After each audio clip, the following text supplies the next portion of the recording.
Why, hello everyone, and welcome to the stream. This is Otaku Showboat. Today is Tuesday, September 21st, 2021. Today is the 5th day that I have not had coffee / caffeine in general. Oh, it's definitely been an experience. I'm mostly awake. I can still feel the tiredness under my eyes today. That first day though. Wow. Just wow. I needed painkillers for the pounding, just pounding blood vessels all around my head on that day, but especially right at the base of the head, on the neck, like right at the base of the skull. That spot right there, just pounding pain over the course of day one of the no coffee stuff. So yeah, doing a bit better now. Haven't gone back. I have removed my coffee pot. I have removed my cup. They're not anywhere near me. I removed the coffee ground so I don't see it while I'm here. Instead, we have water. We have lots of water. Lots and lots and lots of water. So, what's been going on lately besides not drinking coffee? I'm selling some things on eBay. Things like, well, they're not listed yet, but things like this. Pucci amiibo. The amiibo that I own. A few of them. Quite a few of them. Things like the JP Monster Hunter stories. One amiibo. JP only. Big giant things with writers that detach, and you can actually interchange the writers with the different mounts. We've got the boy and the girl of the Rathalos, one-eyed Rathalos here. I've got boxed because it's listed the white one. I cannot say the name for the life of me. The whatever it is. There's a white one with the girl rider. And then I'll have to list this guy. This guy's not worth as much, but all the the boy is like $80 on eBay right now. The girl's over $100 on eBay right now. That white one is over $100 on eBay right now. I sold the kitty cat for $145. It's shipping today. And I sold a what was it? Corin Player 2. I sold a Corin Player 2 amiibo. It's boxed up and listed for $125 US. Like, are you kidding me? But yeah, I've also got Mega Yarn Yoshi listed for those interested, and then I'll be listing my Metroid Seamus from the 2-pack or whatever. These go together for over 100, as do the Callie and Marie. Oh great, this one's green. Can you tell this one's green? Yeah, this one's green goo. But yeah, these Splatoon amiibo also, oh, like I think it's 80, 70, 80 for those. Like, really? The prices on these are insane. And then there's these things that are green screening out. So have I mentioned that I have an entire Series 1 amiibo card set? Cards 1 through 100. Do you know how much these are going for? Like, actually selling for right now. Like, actually selling on eBay. Full sets. $400 US for the full set I've seen sold. Recent sales. 400. And I think that's actually relatively low, considering the effort involved in actually trying to get a set of Series 1 right now. But, yeah. I think there's a listing that's like 600, I think, or in the 500s. There's a listing for it right now. And I think another listing that is 400 thereabouts, or 350. So, yeah, like, what's going on with these amiibo? I don't know. I know it's time to cash in because I don't have money right now. I'm yeah. Anyway, how about we play for some Factorio? This is a good thing to do. Game.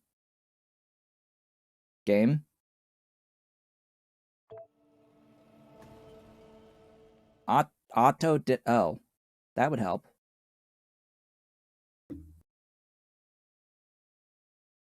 It's not detecting the game.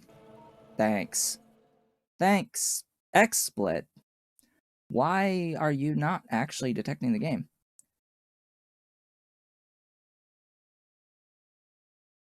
Interesting. Hey, can we add game capture? No, it won't let me do the thing. Why won't it let me do the thing? Will I have to quit the game? What if I quit the game? Hold up, let me quit the game and reload. That's not the right instance. Hold up. I have 2 Factorios. Oh, I think I know what it is. Oh, there it goes. Hey, game. Game is here. Welcome. Welcome to the stuffs and the things.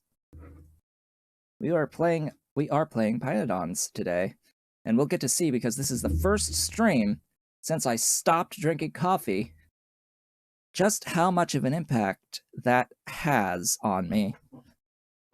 going into the day today, so let us continue.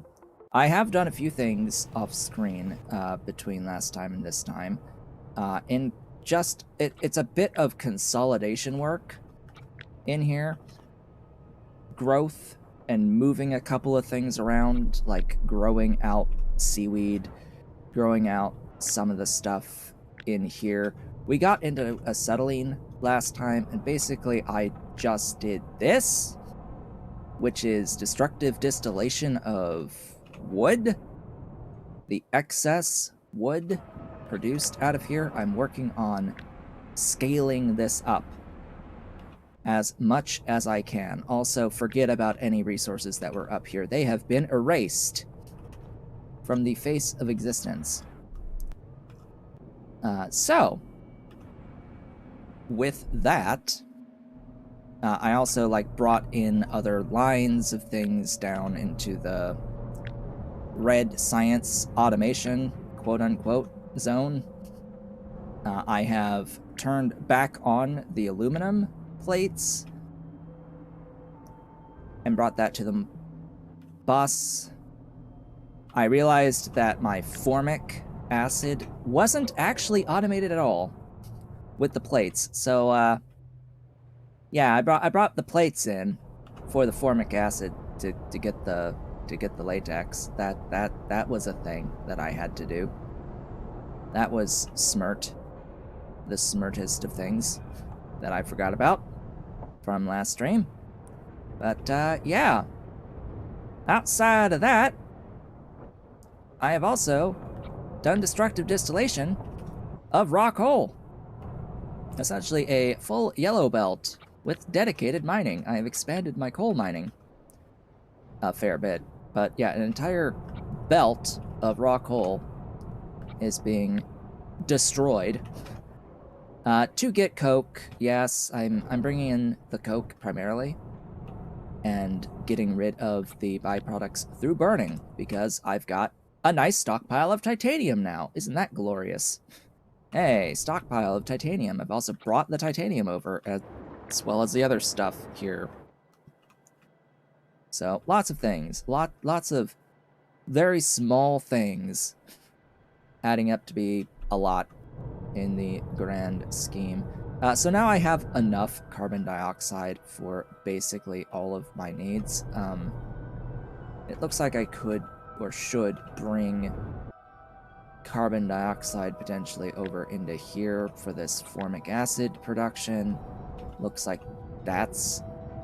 Oh, that's not the limitation. It is, in fact, the production of the molten that is the limit here.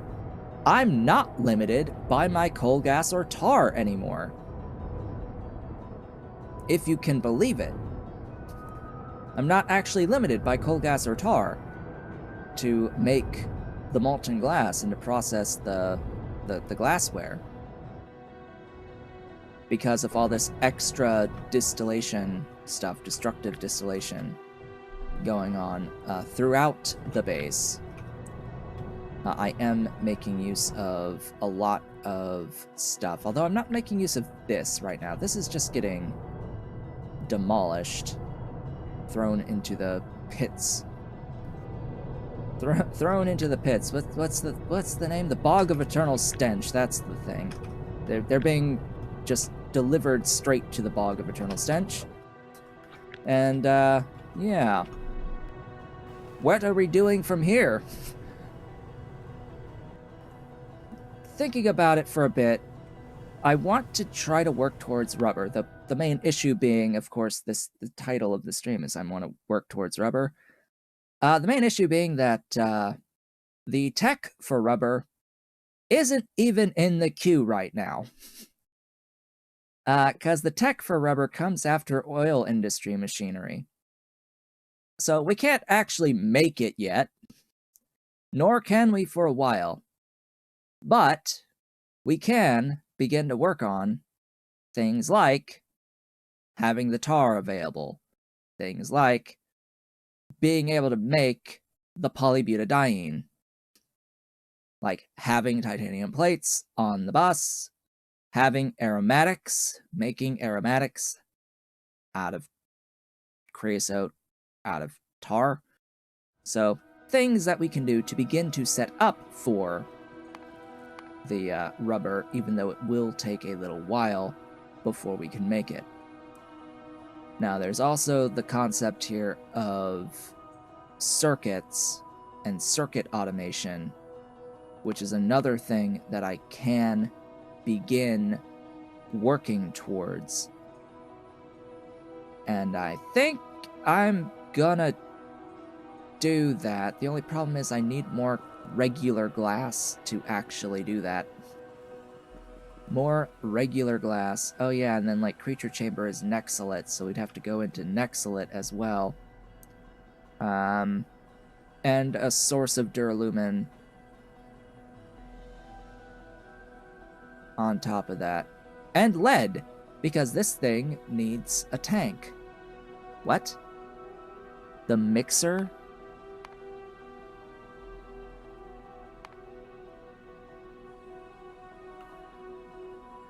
Needs an 8K, 8,000 liter tank.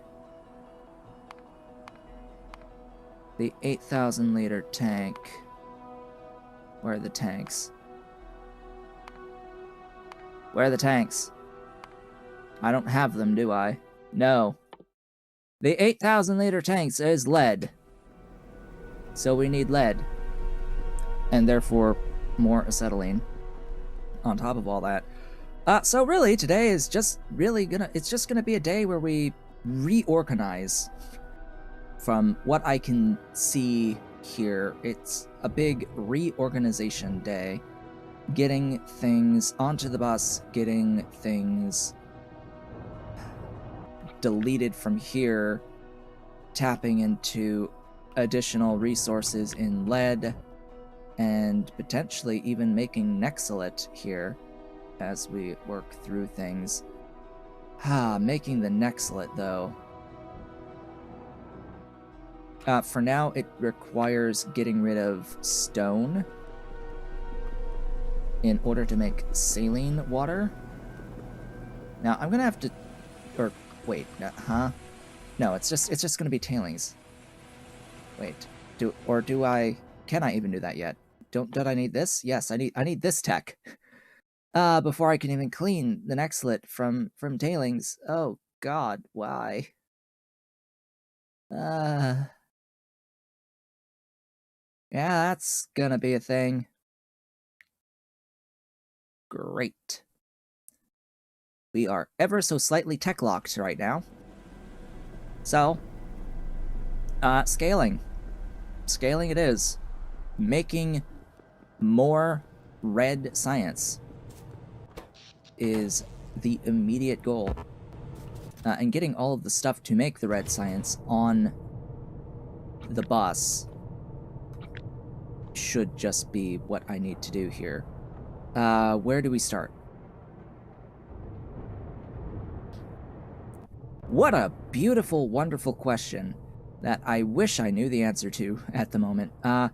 Let's start with quartz mining. Quartz mining and syngas production sounds like a wonderful idea. I have some gasifiers here. I am going to need to put tar, coal gas, and syngas onto this pipe bus. And fortunately, I did automate pipe to grounds off screen. So I have a few of those to spare. Also, I brought up the aluminium plates so we can slowly but surely continue to make the engine units. Fully automated engine units at this point in time. Really should expand this, but whatever, it'll be fine for now. Okay, I need to bring the tar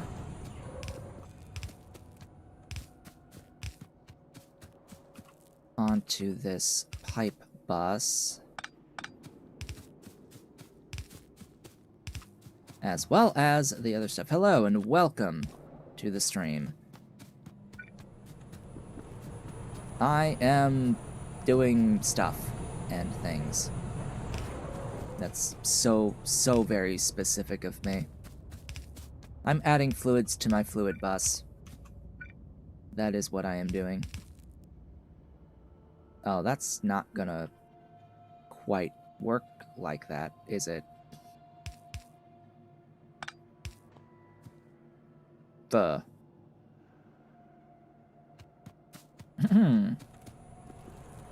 This is a change best made here?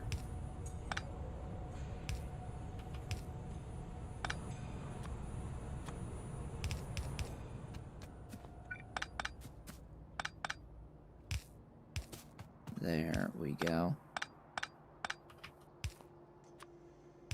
Ta-da! Oh, you know what? Sure, connect that. There we go. Now we're talking. Coal gas and tar. Let's get all of this consolidated into a single line from all the various DDCs. And I do have overflow voiding. It's not, at least it shouldn't be just voiding. Yeah, it's all overflow venting, which is fine. Yes, it means that I'm totally just destroying raw coal when I eventually hook this up to my coal-based destructive distillation. But you know what? It's gonna be fine. I have declared it shall be fine. Oh, I don't know about putting those pipes over my tiny chromium patch. I mean, there's a chromium. There's no other. What?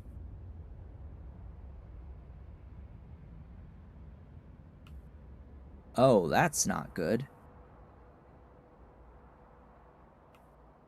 So the closest other chromium patches are here and here.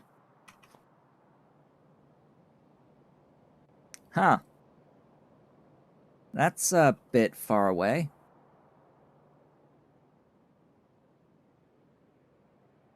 Oh well, what in the actual... Why hello. Now that is what I call a molybdenum patch. That's Molly. And there's another 805 there. Wow. Wow. That'll cover me for pretty much the entire game.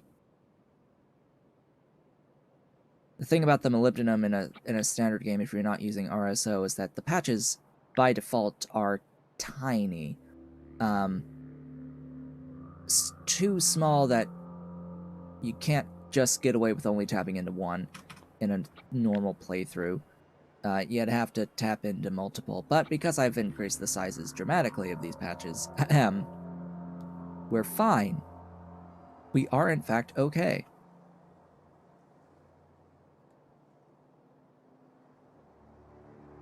Really want to get into tapping some of these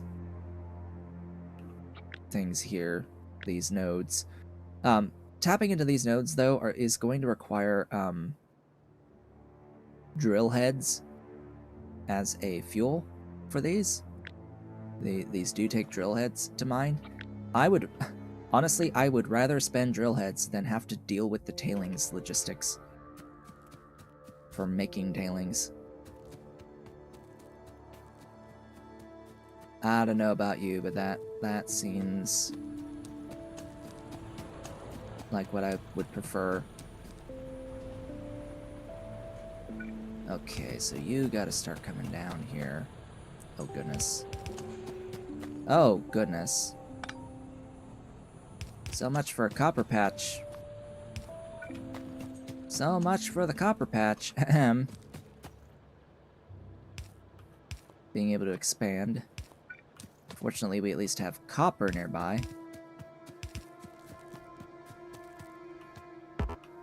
Please reach, thank you.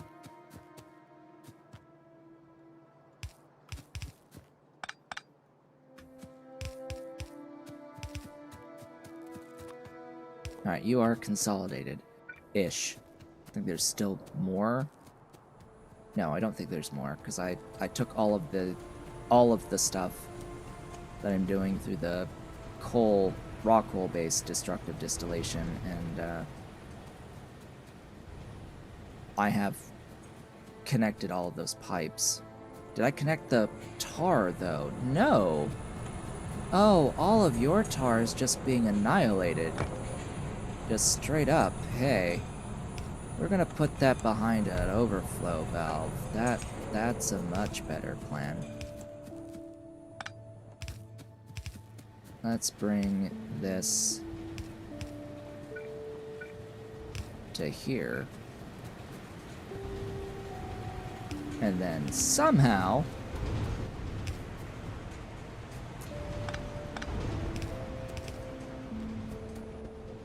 I need to get this brought over and then down. Wait, what are you? Oh, that.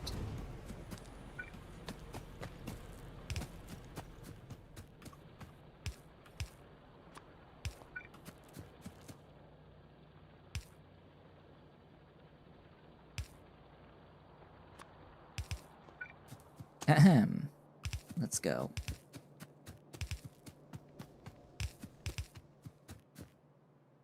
All right.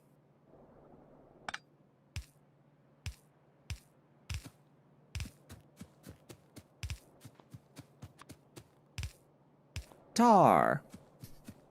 Ta-da! We have tar today. All right. Tar is on the main line. For now. A lot of that I just did is temporary. Because I don't intend on doing all of the destructive distillation in those same spots. I mean, this is over the lead, right? So most of this is going to need to get moved at some point, and then the actual glass stuff. What I'm going to do with that is definitely clean it up. I'm going to be mining down here the quartz. It's a relatively small patch, but quite dense. Oh, there's another quartz right there. Very small, though. Interesting. But I'll mine this, and I'm gonna need to turn it into molten. Belt is cheaper than pipe, right? So we can do the molten somewhere over here. But I would actually like, potentially, to pipe the molten glass. Yeah, I think that would be a better idea for this particular setup. Bust the molten glass. Well, we need to get started on that, shall we? Well, first off, I want to actually make the Syngas,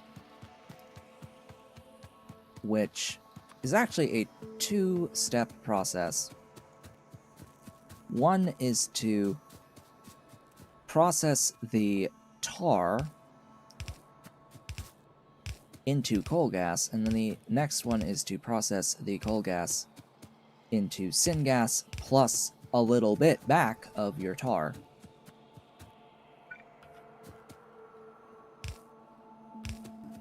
Alright, over here. Gasification. We start with U. Yes, we start with U.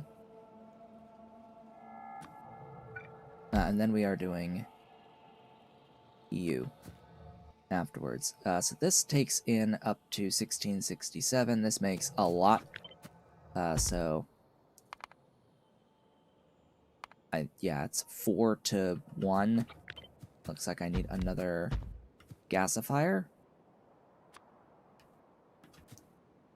And we'll leave it at these ratios for now.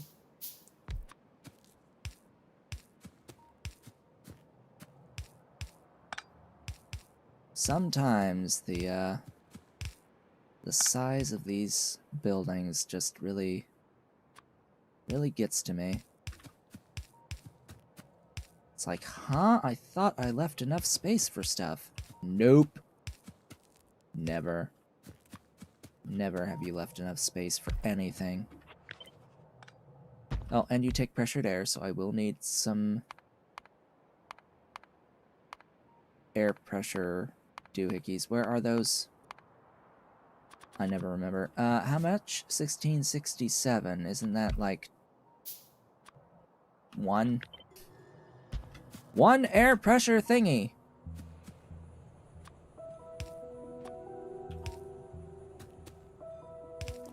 And this is taking it up to 83.3. I will need to do this. And I will need a top-up valve.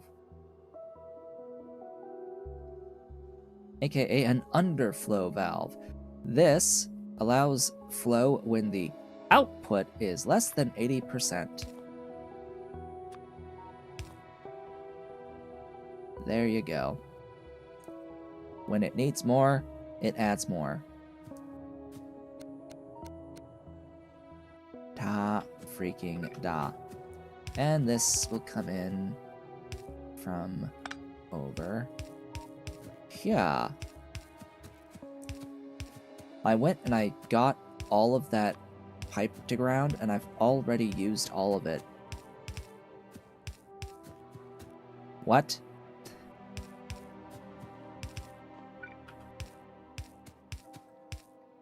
That does say I have, like, 5 left, right? Yeah. Huh. 2 whole units left. Of the couple hundred that I grabbed. I don't think it's recovered that by now. Oh, we've almost got composting. Oh, thank God. Oh, thank God. We now have composting. Oh, hallelujah. We now have composting. Oh.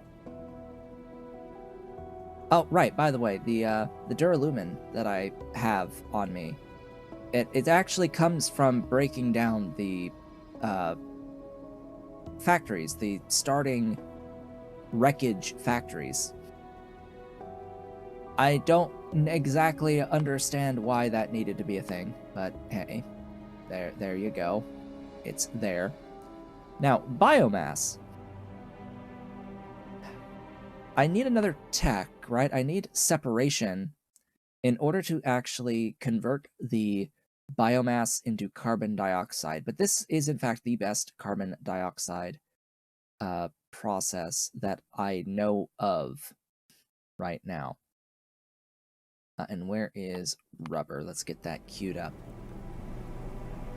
Also, I have had a look in Hellmod at the various methods for getting into biomass. And, yeah, suffice it to say, Moss is a winner. Moss just wins that battle every single time. And it mostly comes down to the power consumption on the moss farms being non-existent. These are 100 kilowatt buildings. So, yeah. I've looked at creamy latex. It uses 8.8 megawatts to get 10 biomass. With the basic buildings. I looked at seaweed.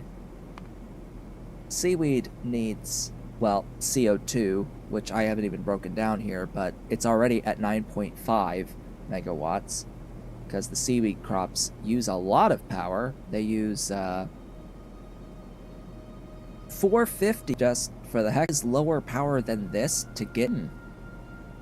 I wonder what back somewhat back. The drop frames have stopped iterating, so I think we're okay.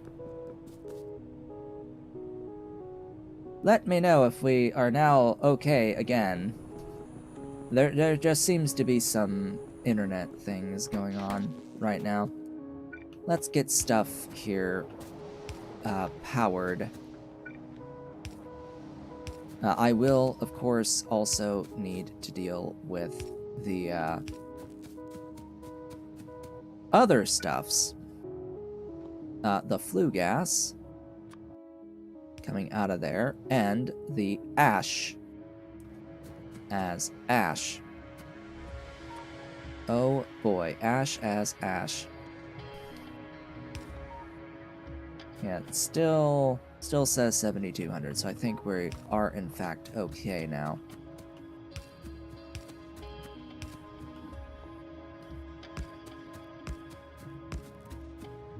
Wow, that worked just perfectly, didn't it? Except you don't need to exist. There we go.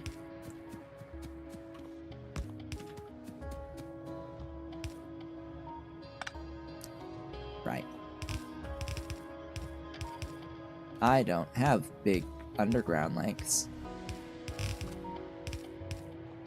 Okay.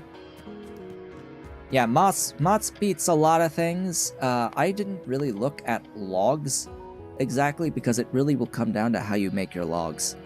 But the biomass from logs, as logs, if we wanted 10 of those, you need 0.4. And I'm really looking at the early game stuff here, and the early uses moss, so we're getting extra complexity here.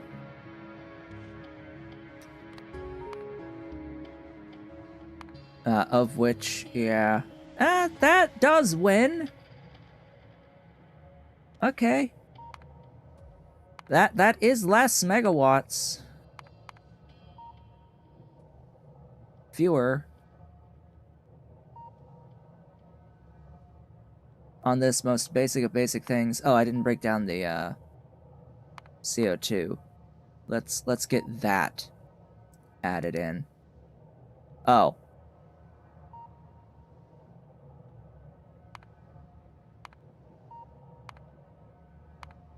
It broke.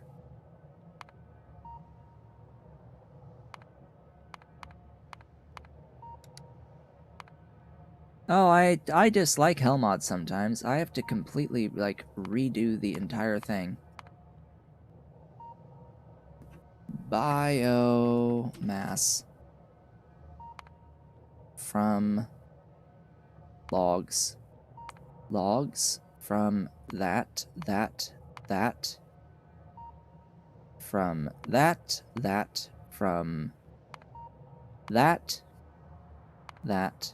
that, matrix, and 10. Ta-da! Yes, this is better. In terms of power.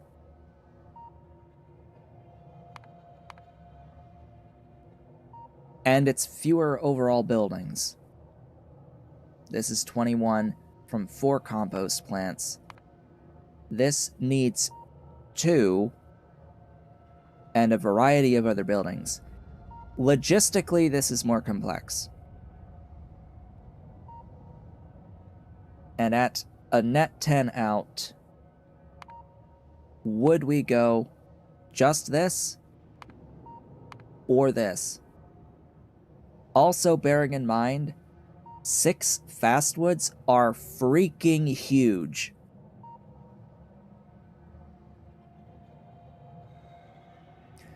I think just in space, the space count here, this loses in space. Because the fastwoods are so big in particular. The fastwoods are that big just compared to the moss? I mean, would you rather have 15 moss, or would you rather have this monstrosity? Yeah, I think most of the time the easiest to do, to just build, is the moss. But the most efficient is to do this. From what I've looked at, this is lowest power and building count. And that means lowest resource count, ideally, from the building count. These aren't exactly high-cost things.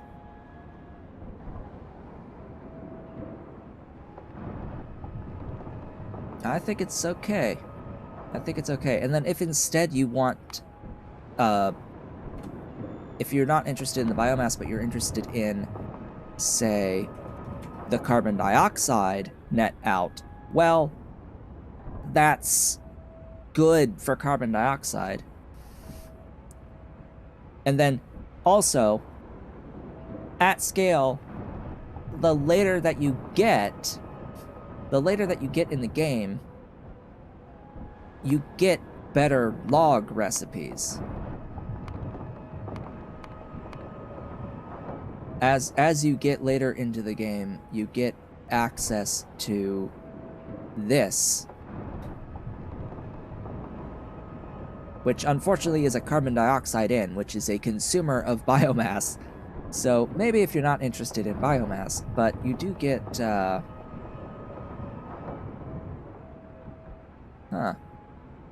well, maybe this is just the best of the options.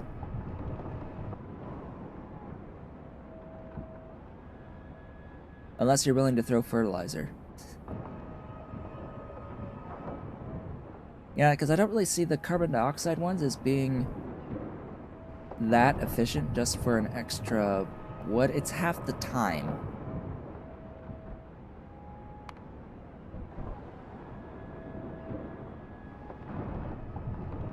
Yeah, see, it went and it used this. It is more efficient, even with costing carbon dioxide. It is 1.9 megawatts from 2.3 on the 200 net out carbon dioxide. On the 10 biomass, we're at 2.1. If we used that recipe, 1.6. You save half a megawatt once you get access to this recipe. So, yeah.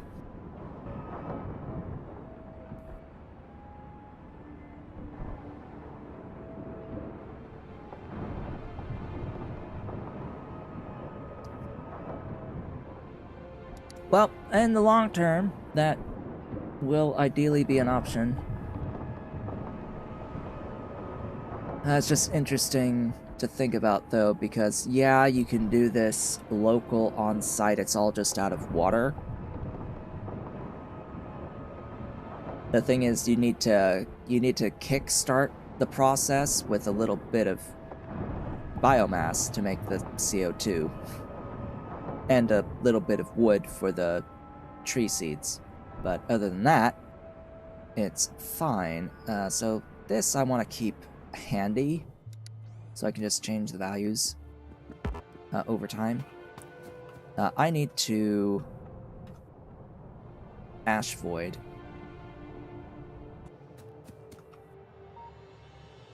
Actually, do I just want to shove it here?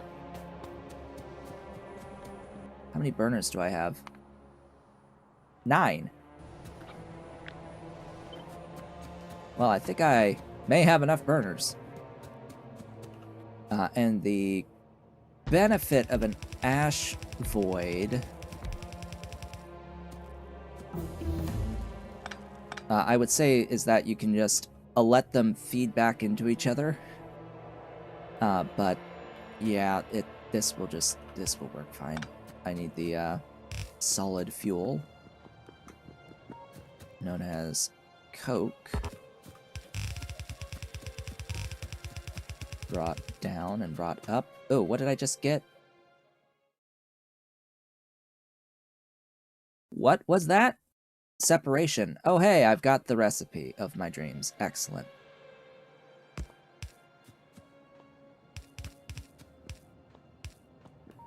That actually changes a lot because I do intend on doing that as my primary carbon dioxide supply,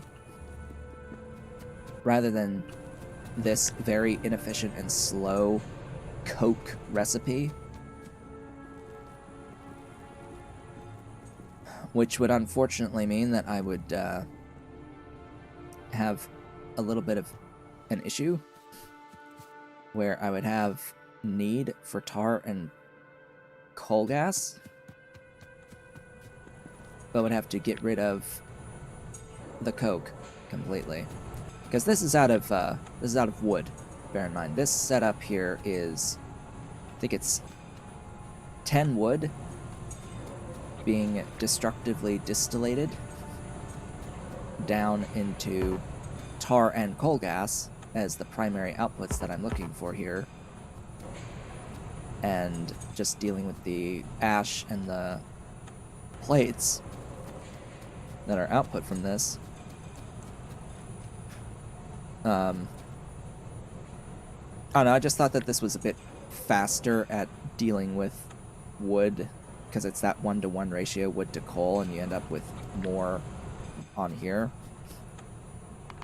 With 3 of these, you end up with 10, 40, so that's 58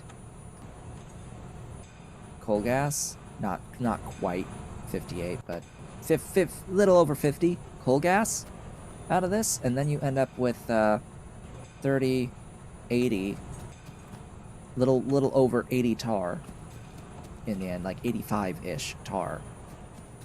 So that's really low numbers for fluids. From 10, if I could even feed it 10, I need to expand this greatly. Those are really low numbers. I really need to get into oil stuffs. Make the drilling fluid 1. Because drilling fluid 1 is free.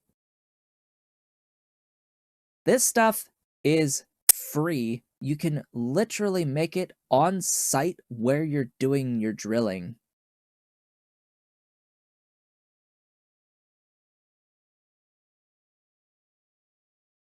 From your oil derrick.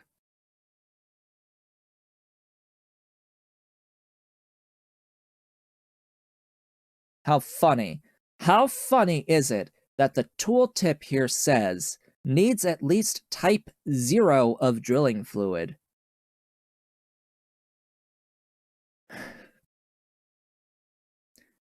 And the name of this recipe, it's called drilling fluid 1, but its name is drilling fluid 0. This is type 0 drilling fluid. It just says type 1 on the icon and tooltip. I guess because they just didn't feel like making a 0, or they went through the effort and they made the 4 and just didn't change the tooltip to say type 1 of drilling fluid. That's the most likely option. And yeah, any pump jack with this water recipe, pump jacks can be placed anywhere to get water. Really don't want to have to... Is that like the way? Is that like the actual way? That's expensive. Yeah, I know type 1 and through 3 were in the game. It's just they shifted 1, 2, and 3 to be 2, 3, and 4, and they added this type 1 that's significantly easier.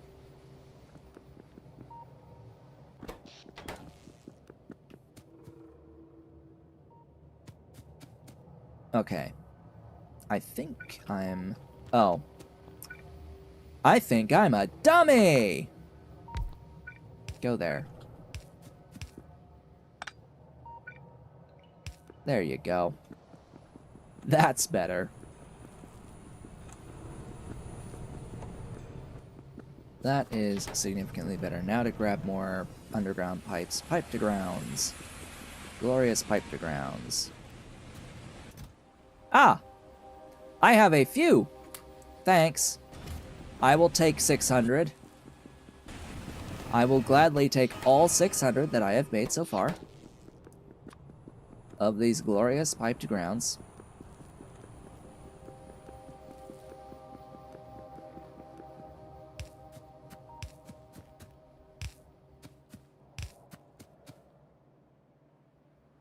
This one is coal gas. Yes. Yes. Ah, that's a shame.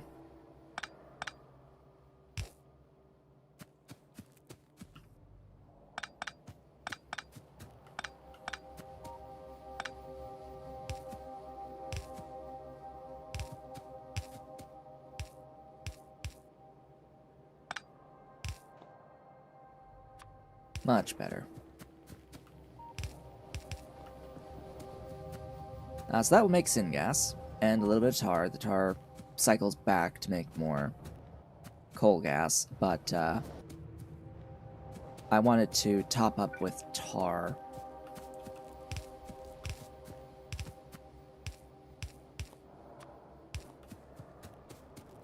Just to use some of that, convert as much as I can. And it would absolutely help if the pipe here was connected. And if this was an underflow valve, which I can't actually place there.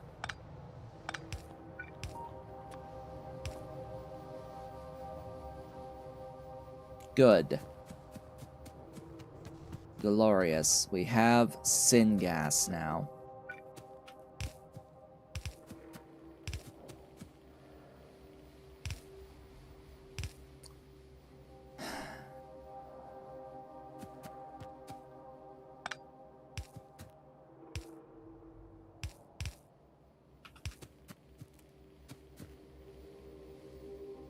Wait. Yes. There you go. Okay. There's syngas. Now, the benefit of syngas is that its fuel value is twice that of coal gas and tar. And you get a bunch more of it than coal gas in. The tar sort of loses some fuel value here, although you do offset that through the output over here by a lot, actually. Join the aniline? Huh?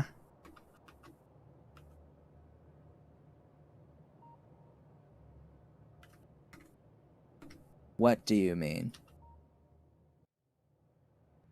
It's poly, right? Isn't it poly?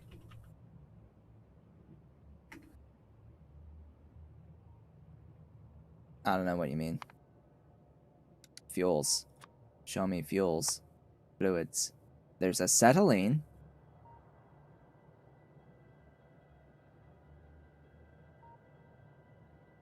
There is ethylene.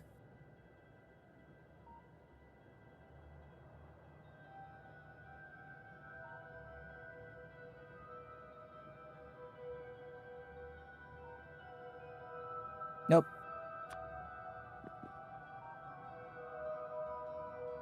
Four to 5, the value of tar. Well, it would help if I knew what fluid in this list you were referring to. Say hello to all the fluids and Pyandons, by the way. This list grew.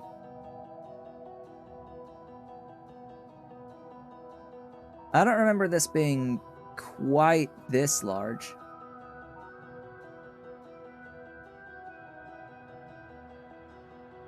Acetylene. You're referring to the acetylene. Yeah, acetylene is 1 megajoule, which is quite a bit better, but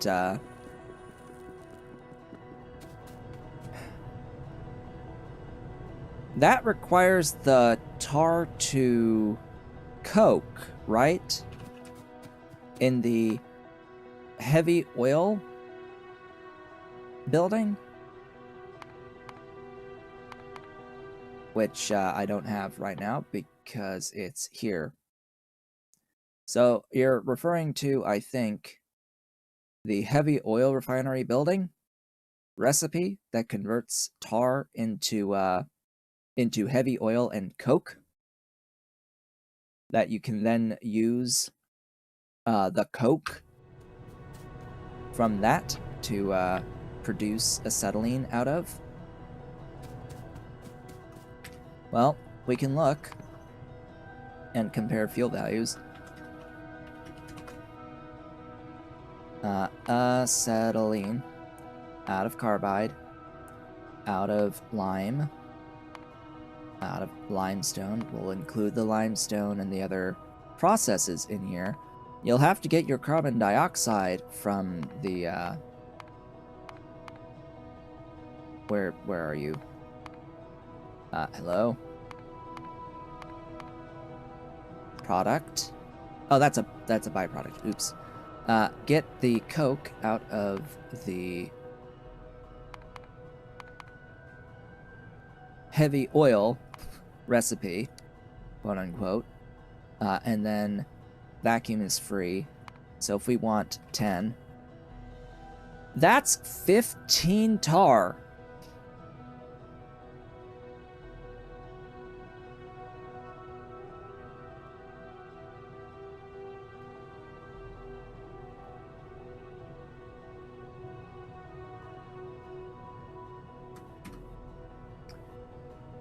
So 3 megajoules becomes 10.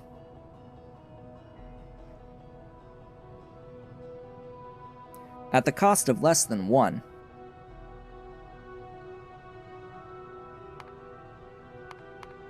Just for the heck of it, just add that.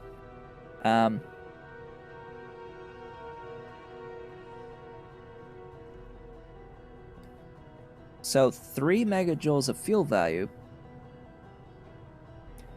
becomes 10, and you get 5 heavy oil out as well, which has a fuel value of 800 kilojoules.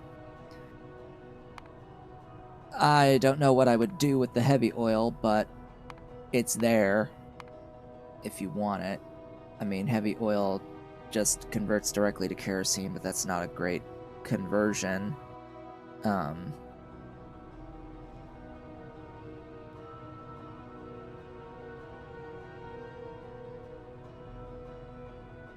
It converts it into naphtha.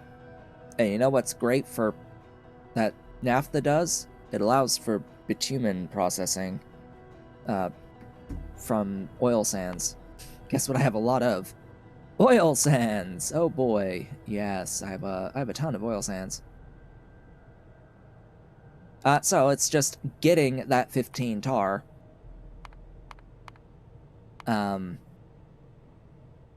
Which, I mean, that's theoretically, if you do the wood stuff. Matrix solve.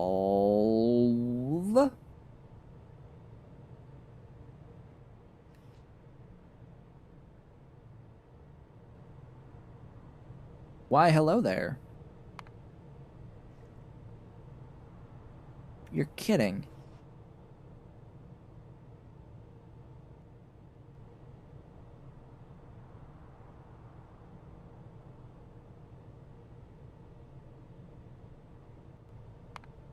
Well, I'm thinking about this exclusively as fuel for glass. I mean, that's all I'm thinking about is the fuel value as fuel for glass. Not really, like, base power right now.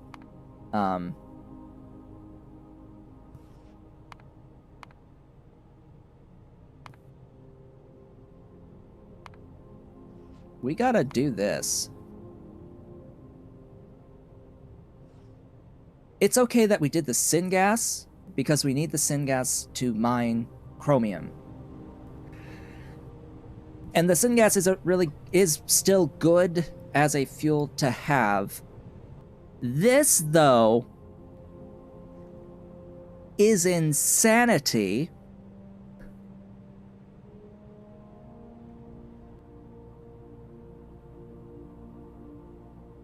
And I already have all the infrastructure for it placed. Frankly, like, I'm breaking this down, it's a whole bunch of steps, yes, but I'm doing all of it on the bus already. That's the key thing here. Even the stone recipe, I'm already doing all of this. The only... Are you kidding? It feeds back the exact amount of carbon dioxide to give you the amount of moss you need?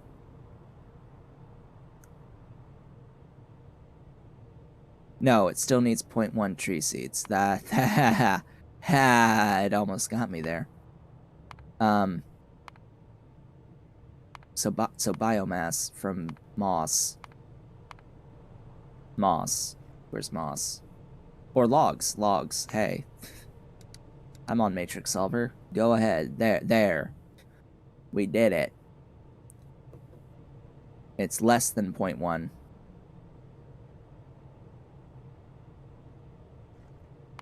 Do the tree seed. There you go. It's less than 1. Quantity 0, it's less...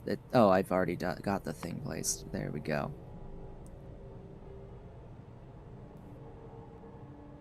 Just add 0.2 stone. Huzzah. Yeah, I'll be scaling that to absurd levels. Oh my god, the buildings. What? Ahem. Now that's a build. Now that's a build. Hello. Now rate your idea.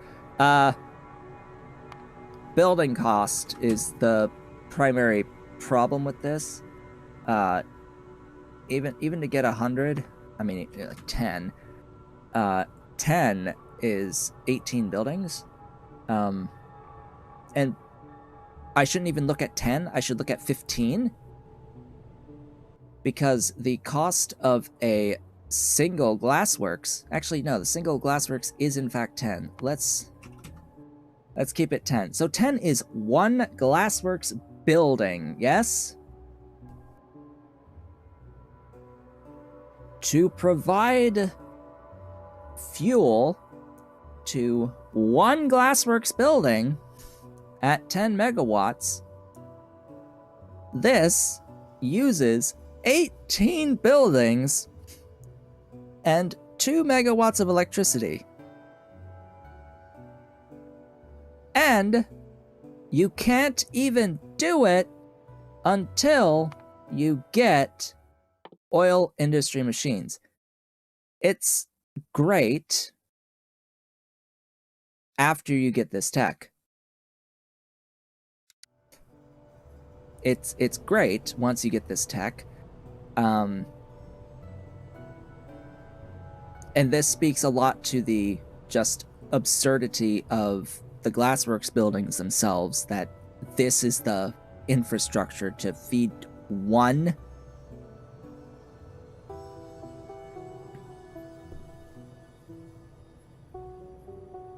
Yeah, some of these buildings are low output, but, I mean, just the understanding that this is the minimum infrastructure to feed 1. That's my only real thought about this is this is 1. I mean, the Syngas isn't better. Like, the Syngas isn't better if the source is to if the point is to use it as the fuel for the thingy. Like, the Syngas is not better.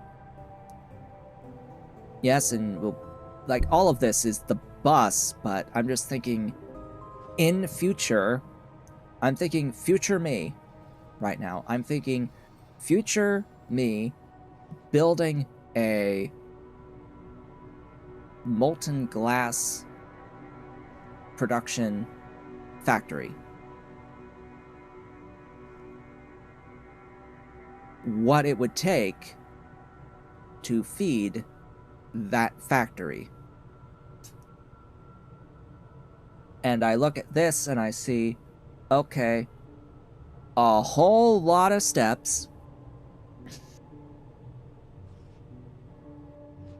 Likely split across several factories, to be honest. To eat acetylene.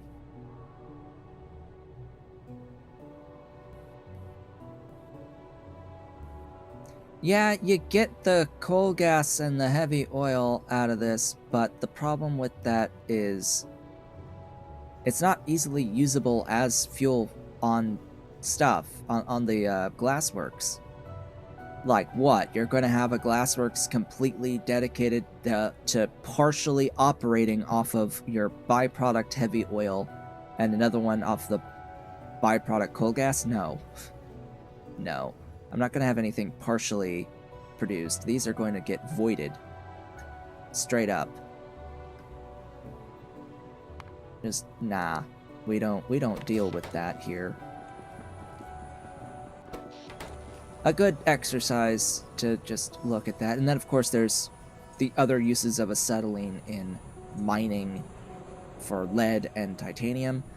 Gosh, though, that's a big back end to do that.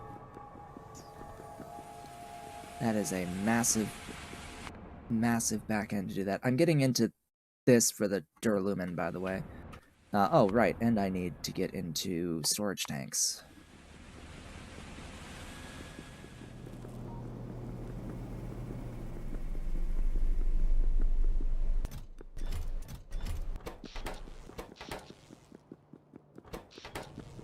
I will be voiding all byproducts. That is the end of that discussion. If it is a byproduct, it will be voided. Anyway, next steps. Now that I have this Syngas, or whatever, that I decided that's not actually going to get used as the main fuel for my stuffs, but whatever.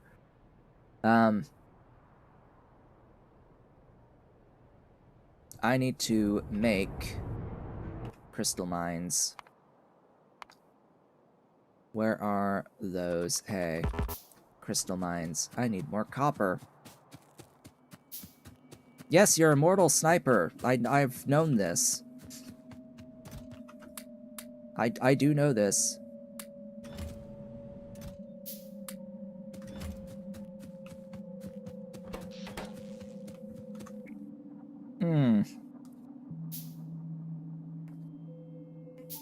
It's not actually all that difficult to tell. Especially when looking back at all of my old comments on the videos. You would leave comments on my videos first.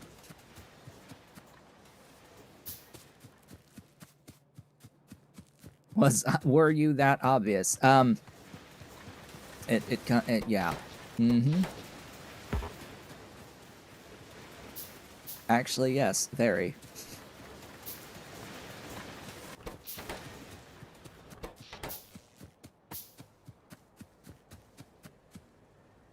Let's see. I have one right now. How many do I need for, like, a belt? It's gonna be a lot to process, though. A belt is a lot to process. That's 5.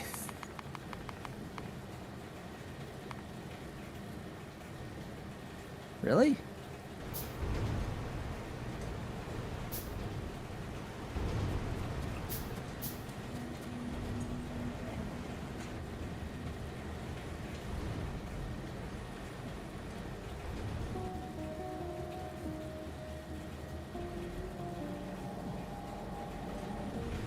I've never had it not be accurate, so there we go.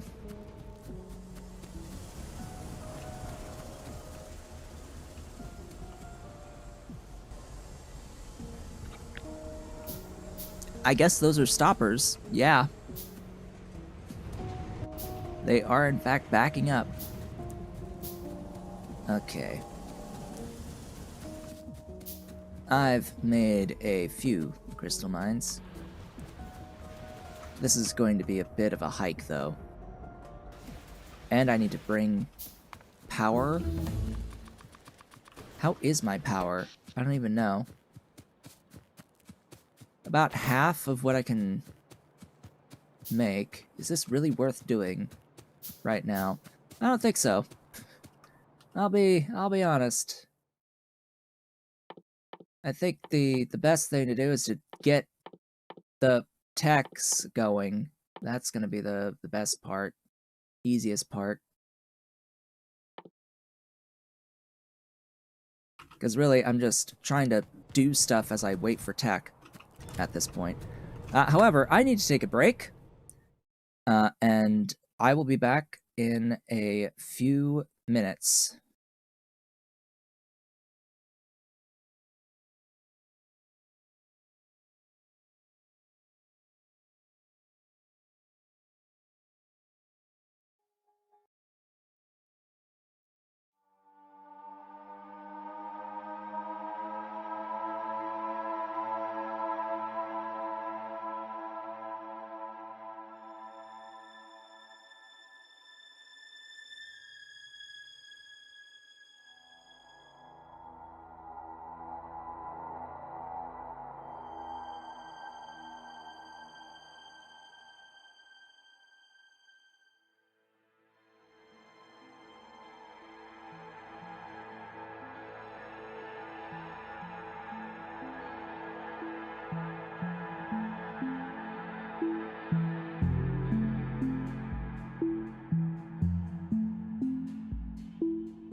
And I have returned.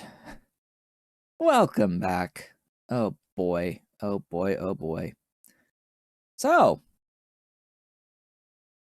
in about a month, am I free in an morning? Well, not particularly. Not any mornings am I ever free.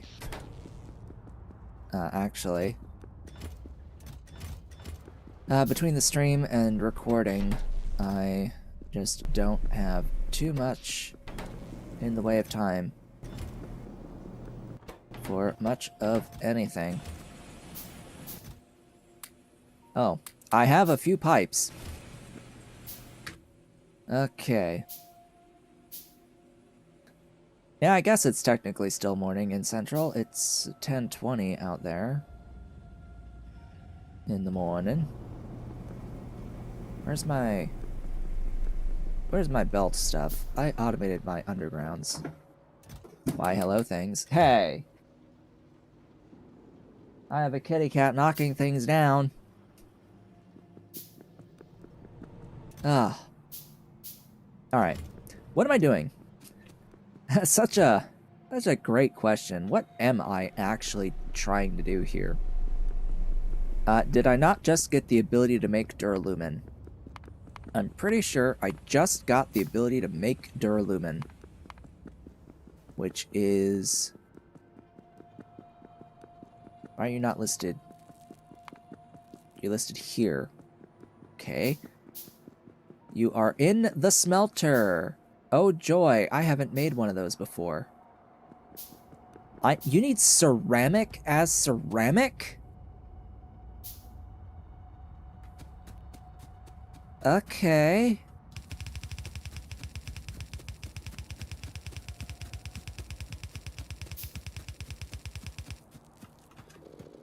But that's the purpose. Like like the whole... Like this is intentional that it's with all these little things on here.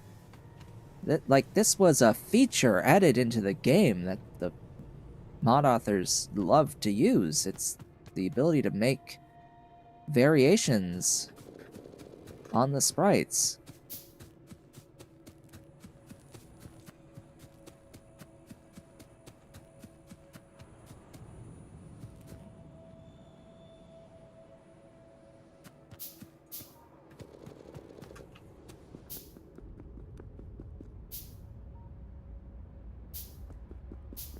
Okay, well. Ceramic, I guess. Ceramic is coke and clay. So I'm going to need clay. And I'm going to need high pressure furnace. What an interesting way to get people pushed towards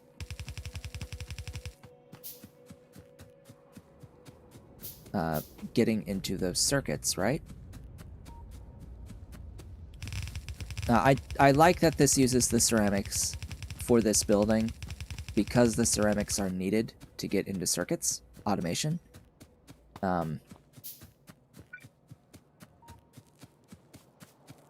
would be nice to actually see some other buildings use other parts involved in the automation of circuits, like graphite or the melamine. Something uses melamine. What was it? There is a building that uses melamine. It's just not relevant in the early game as much, I thought. Agitators. Yeah, these things use melamine. You don't have anything that really needs the agitator at this point in the game, but that's a thing that uses melamine.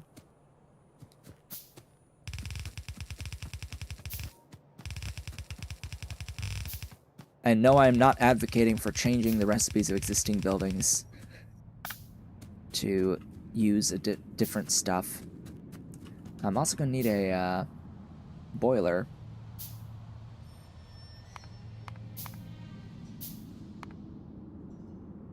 Boilers. Clay pits use boilers.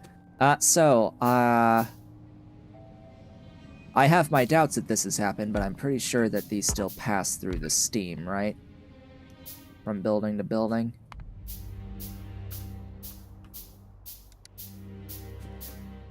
What tech level are bots at again? Green. Logistics, science.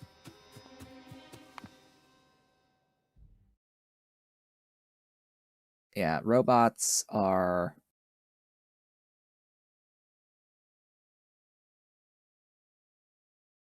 here.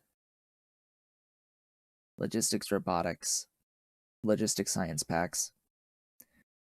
So are rails. You get rails and robots at green science, which is a rather big milestone and a rather lengthy transitionary phase. So we have to be ready for that when it happens. You there.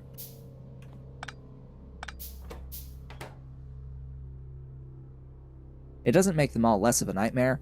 It makes them all non-existent.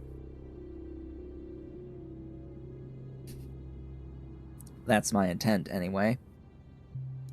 After getting access to bots and rails, the mall will cease to exist. It will be completely replaced piecemeal, each item becoming a separate factory on the broader rail network. I have to think about how I want to set up the rail network. I'm actually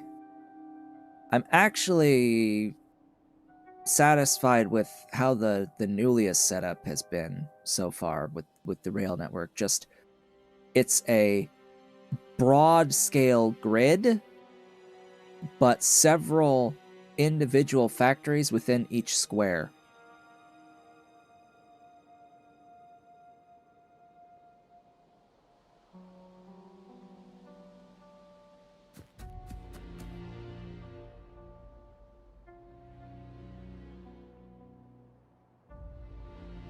I probably said mall when I meant bus, but the mall will be bot-fed, serviced by train completely. The bus will end and be completely replaced.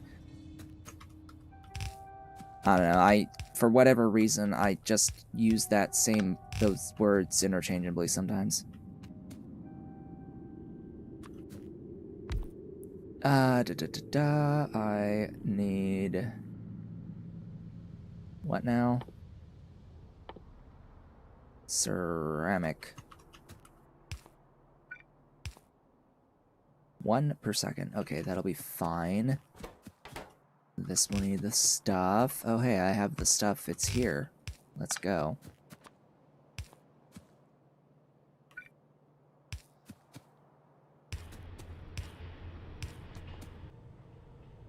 I need 2. Or, because I now... oh, I don't have... it's here. I want you! I want those... I want the fast inserters so much. You're going into a box for now.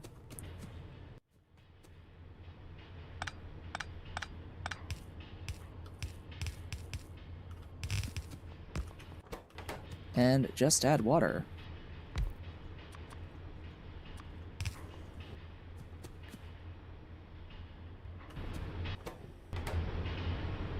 Ta-da!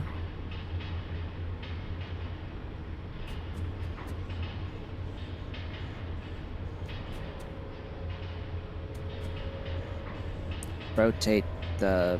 oh. What? No, they're going. Yeah. All 4 of these ports are listed as import ports.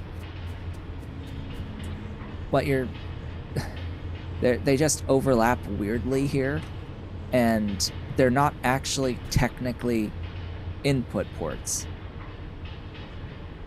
The game is treating them as input and output ports. For whatever reason, that allows sharing of fluids between the buildings.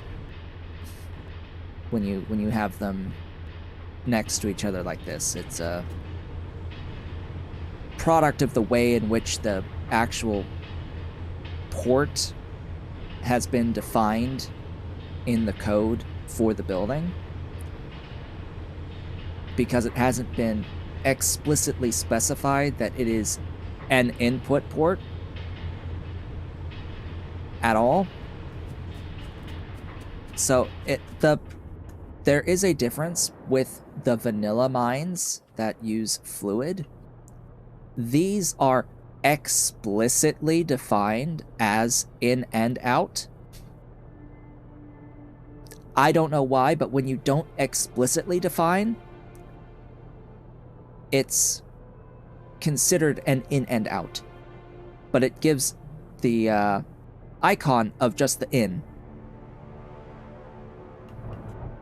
There is a separate icon that loads when in and out is explicitly defined as in and out, that is applied to these ports. Same with the boiler.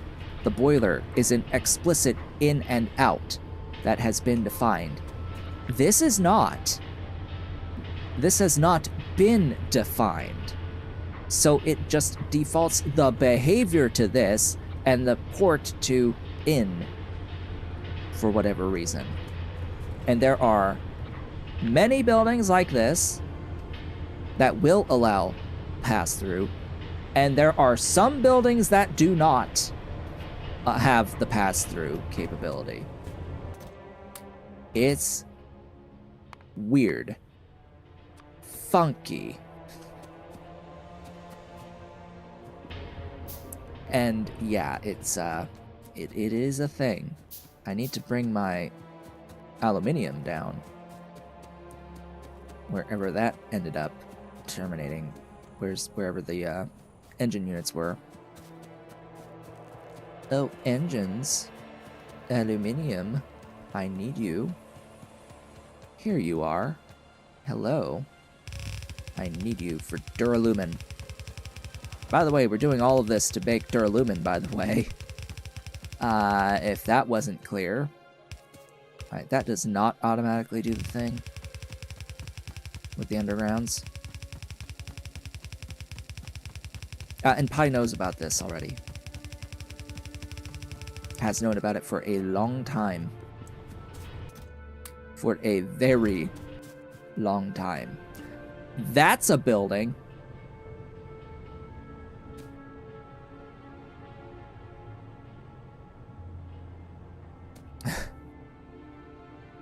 Why, hello there. Did you really have to make this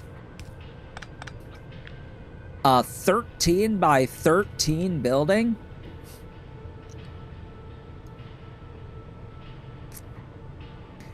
That uses fluid fuel?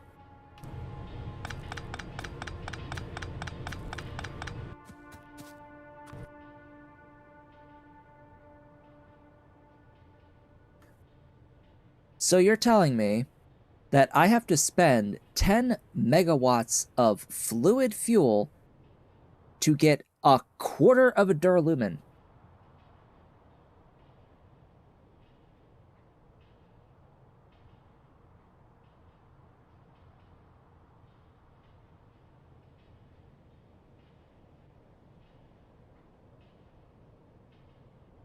It's only more UPS friendly if it's actually fast.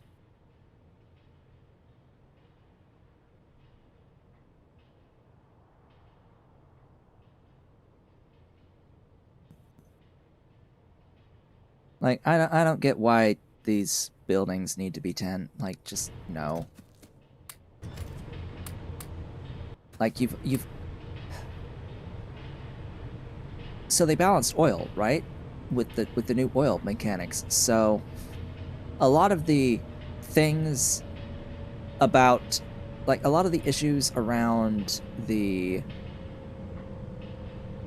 higher fuel value production of fluids are moot when you don't have a consistent, like, really good way. You have to really work for the oil now. And the tar? Because you can't just mine tar infinitely. And you really...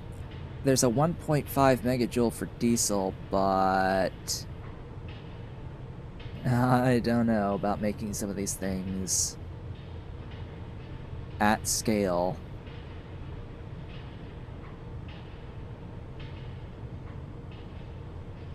But I mean, yeah, as we showed with acetylene, getting the 10 megajoules, it's really 2. But we're talking about 2 megawatts of electricity to run one building doing a quarter of a duralumin a second? That's not right. That's not balanced in any sense of the word. No. No, no, no, no. Having the glassworks take 10... Like, this building is nearly 4 glassworks in size, but the glassworks 1 is 10, and it's also relatively slow. It's not that slow.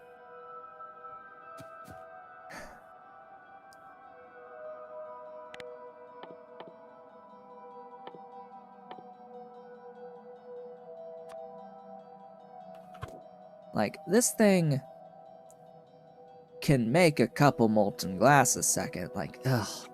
I have my complaints about this building already. Now you add this to make it worse? Just, no.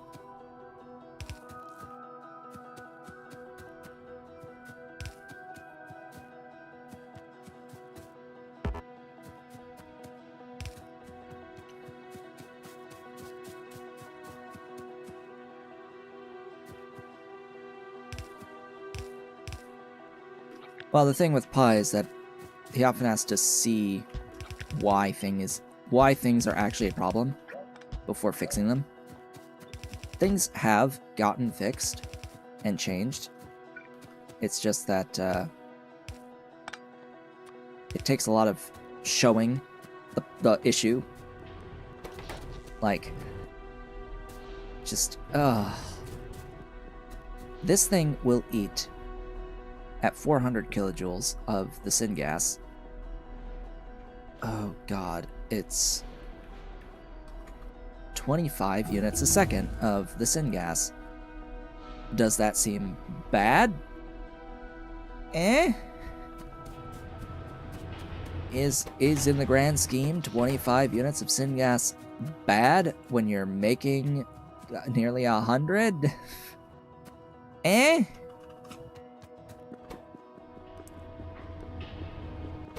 Would I rather be mining chromium? Maybe? I mean, that it adds up, right? It's 25 syngas each building. And if you're looking just for 1 duralumin,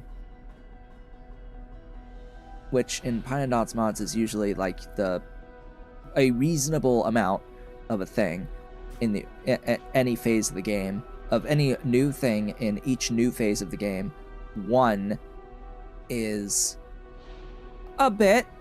0.1 is more reasonable, but having 4 of these, it's 100 syngas a second. That's 100 syngas a second. Anyway, I need to get this. Oh, you need to go back 1.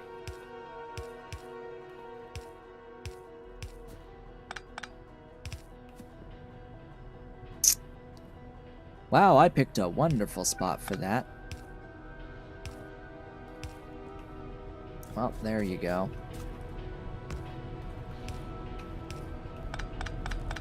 Enjoy!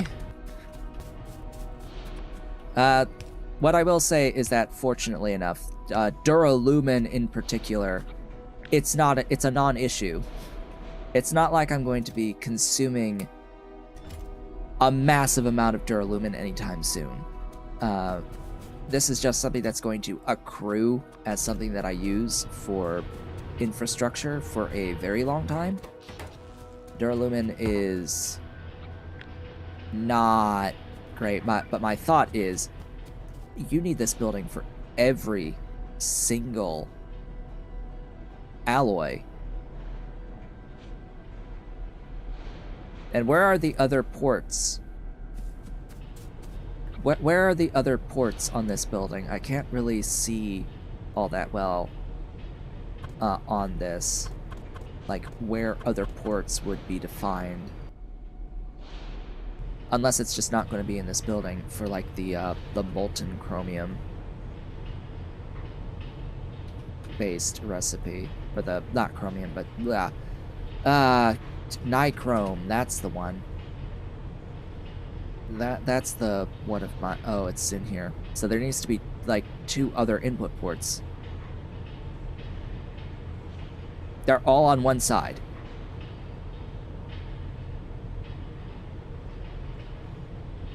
Oh gosh. Oh boy, alright. It would be good to be able to see where they are when I'm rotated in that direction, but whatever. Yeah, because, like, basic... Oh, that's still... Why does that get to still be in the high-pressure furnace? The plate version of this recipe, and yet the molten version is in the smelter. What?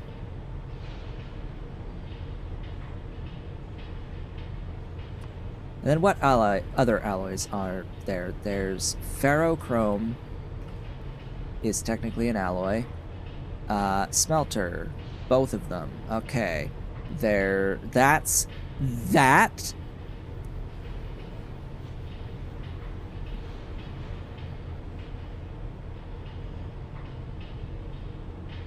The last thing Circuit 2's needed was another pain in the ass added to it.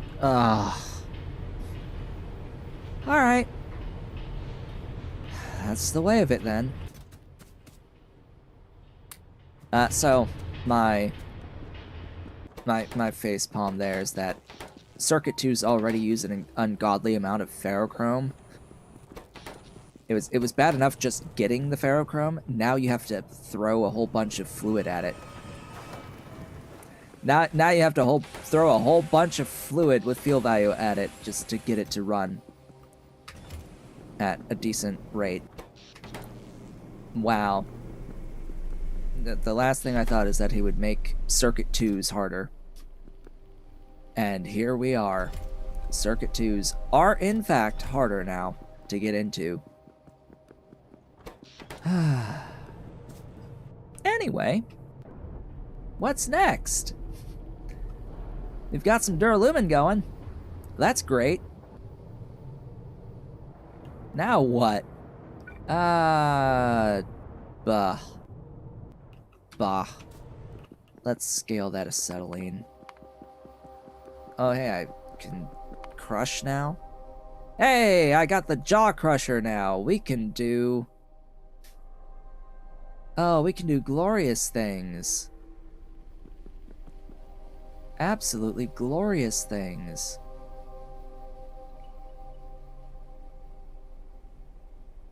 God, if only you could saline out of sand. Wouldn't it be great if you could just, like, saline out of sand? I would like that very much. Like, just something to do with sand to make it into a fluid. Why? Because that means not having to send a solid fuel to get rid of it in a burner. Because, yeah, you can burn sand. Don't, like, that's fine. It's, problems arise when you also need to, fuel the burners. Because we can deal with gravel now, and stone now. Through this water saline recipe for these two, we don't need to deal with burning any of these at all. We can just pitfall the saline whenever these are byproducts. The problem is there's often also byproduct sand in these systems, and that needs to be burned. Because there's just no good way of turning it into fluids. I can already make you. Right. Oh yeah, so duralumin does get consumed a bit in green science. So, by the way, everything that I've done, these 2 steps here, on the way towards circuits and green science, they are actual progression that is necessary. So it's not like we've just done nothing today. I want at least 2 tar processing units. What are you missing? Iron. Of course you're missing iron. Give me some iron. I'm going to need more of those. Idea. Oh, I'm out of steel. I need to grab more steel. I need to run this belt line for steel.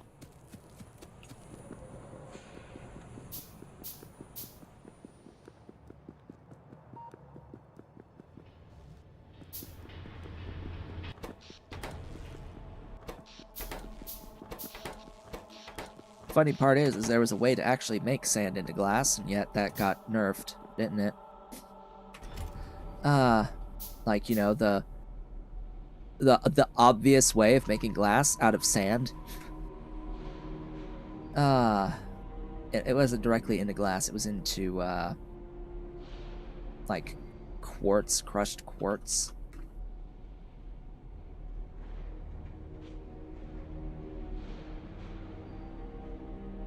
Out of that, where you could throw sand and classify into gravel and quartz and iron oxide. Eh.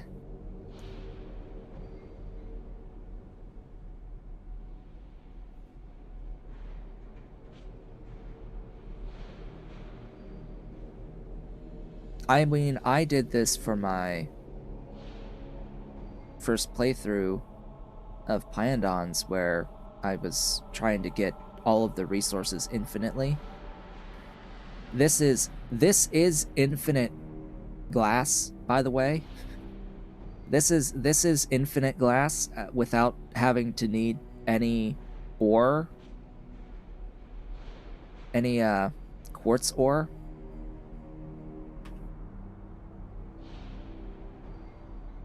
Have I figured out a way to get crude and tar to scale? Not crude, but tar to scale can be made infinitely out of wood, technically. So there's that, and then you can convert tar into heavy oil and some other oil products. In fact, tar often substitutes oil for oil in a lot of recipes. There's ways of using tar instead of crude a lot of the time, and you can get the tar this way. It's not a good way, but it is a way. Unless you want to destroy raw coal as well, in which case it's the same. It's not great at scale. And I only have these 4.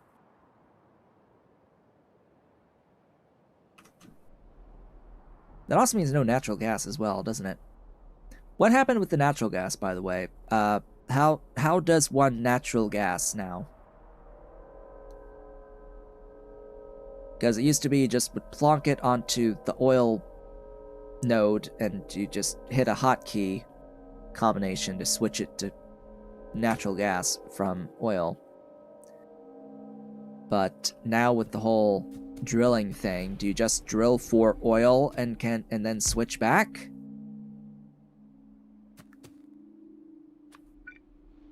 Or what? That's not what I wanted. That's what I wanted.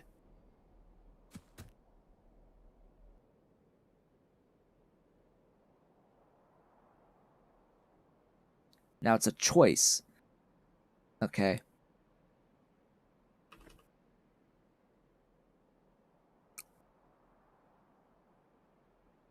It's a choice when placing the oil derrick itself.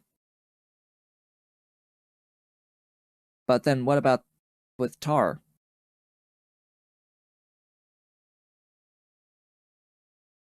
It's interesting.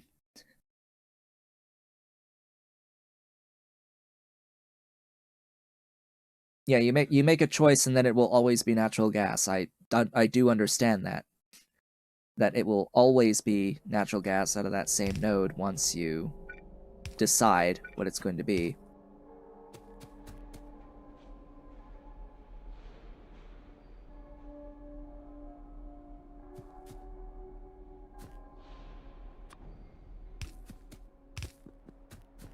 Well, the tar extractor is going to give me tar, that much is obvious, but what I didn't understand was that whether or not the oil derrick would, like, give the choice.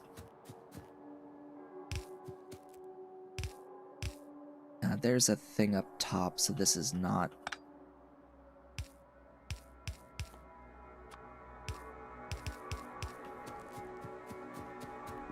Because maybe there just needs to be another building that is the gas well.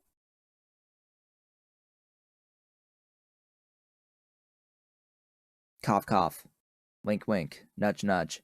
Maybe there should just be a gas well of Mark 1, 2, or 3, or small, medium, large. Huge. Oh, there it is. It's the natural gas derrick. Hey, wouldn't you know it? It is an actual separate building. That's what I didn't know. Like, this is not just a ratio or anything, but... Because it would need 3 of these to get this one giving me 50, and that's... 100 tar? I mean, I'll add a second one, sure, but... Oh well.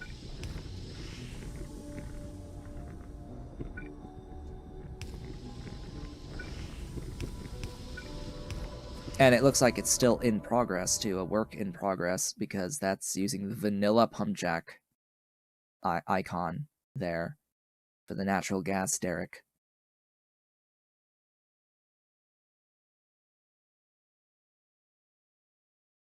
Not to be confused with the pump jack, which can be placed anywhere,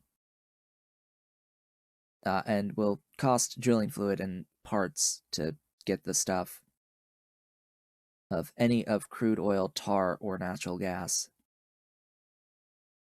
Although, you do get 100 tar as opposed to 40 of each of the others. So there's that to consider.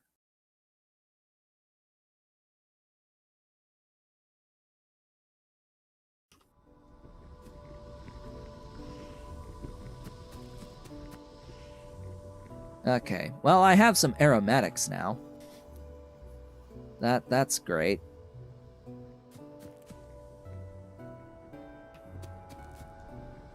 What do I need the aromatics for? Rubber.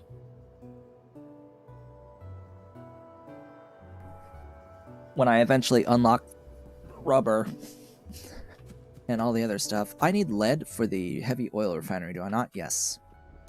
Let's mine some lead and process it. I do not have mining drills.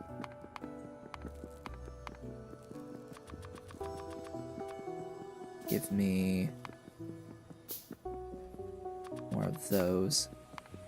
Do I have any foundries on me? Nope. I need to grab more steel.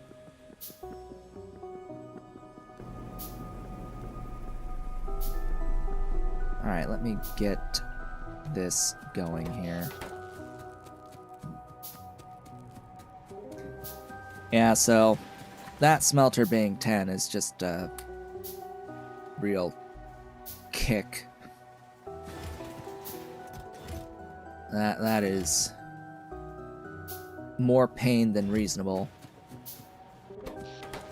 But my argument would be not that it's pain, it's that it's not fun. I mean, having another building that uses a fluid fuel is fine. The problem is how much you have to throw at it for the phase of the game that it's relevant, right? Because this is red science working towards green. It can be difficult getting enough fluid to fuel those buildings at this point, and I understand that it gets easier to make the fluids the further you get in the game. To which I would say, yes, that's part of the value of working towards the next phases of the game.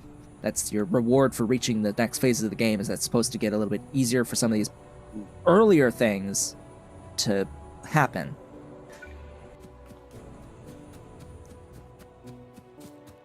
As you progress into each additional tech level, the stuff in the previous tech levels should be easier to obtain through the more complex processes that you now have access to. Trading off complexity for higher output.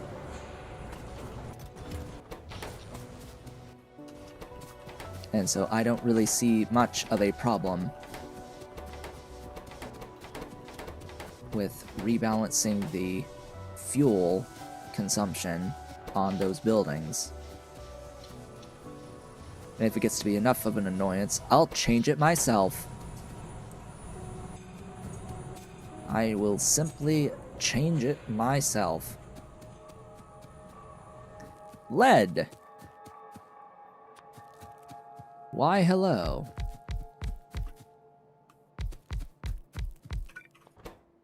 We have 10 of these. Oh, the issue of lead.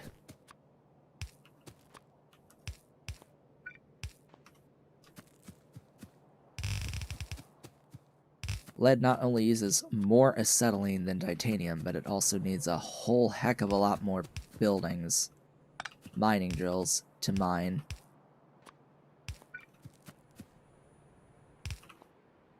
Make me these.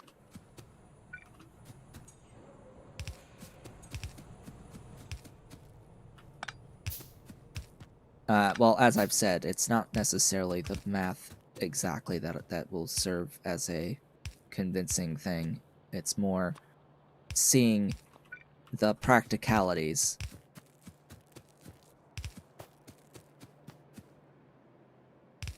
You need to lay out the practicalities, and you need to lay out the suggested the change that needs to happen.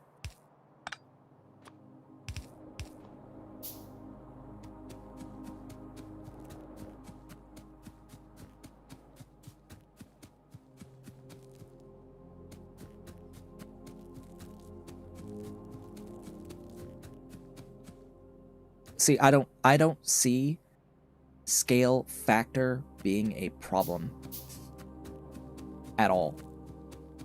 So you need fewer buildings, and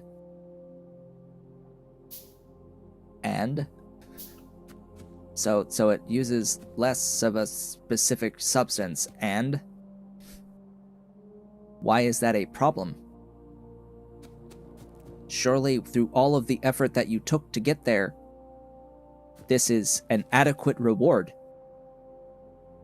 for getting there, right?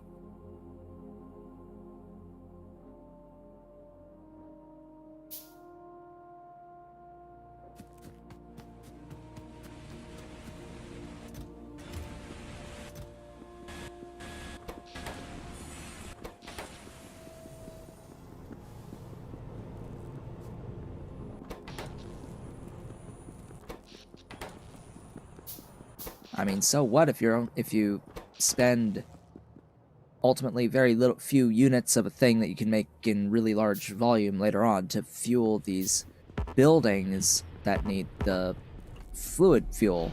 So what? You made it to the phase of the game where it should be a trivial thing that you aren't necessarily needing to think about anymore, right? As you get later into the game, you shouldn't be continuing to have to think about How am I going to fuel my smelters? How am I going to fuel my molten glassware factories? My glassworks. That's not the problem you're trying to solve anymore as you reach into the ending phases of the game, the later phases of the game. That's really not the thing that you want to try to solve. You're busy with a lot more other bigger problems. What exactly is the end game for Pi? Well, in order to complete the game, you need to do quantum computing. That is the ultimate goal, is this running of a machine that is doing quantum computing. And the quantum computer is what will give you your space science. You will no longer get space science by launching rockets into space with satellites. Not in Pyandons mods. You get your space science by running a recipe in a quantum computer. Right down here. And this is going to need all of these things. Contained strangelets, destabilized Toxirus. That is new.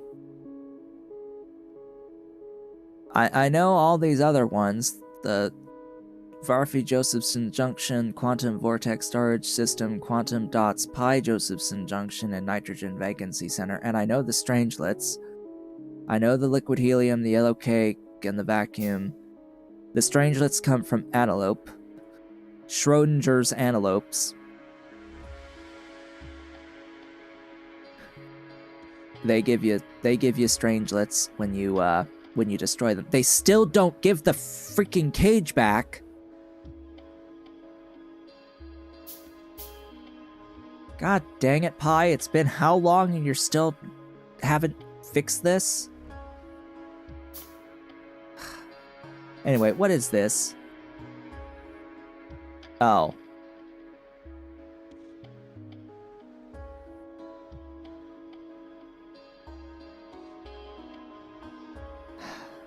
This is a rocket product, is it not?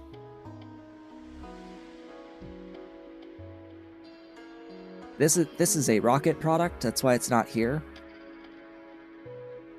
Destabilized Toxirus.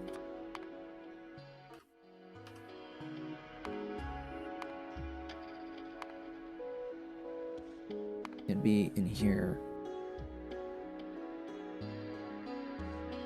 I would think.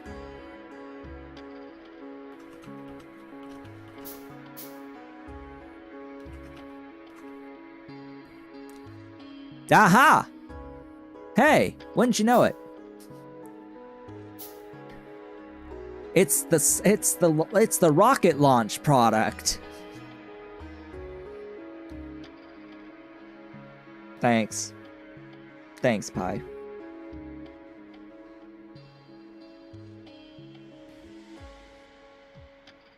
It's like just the legit rocket launch product, like the vanilla basic launch rockets.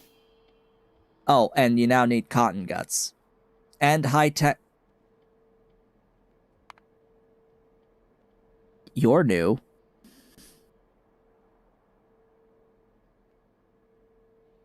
Did he really add another circuit?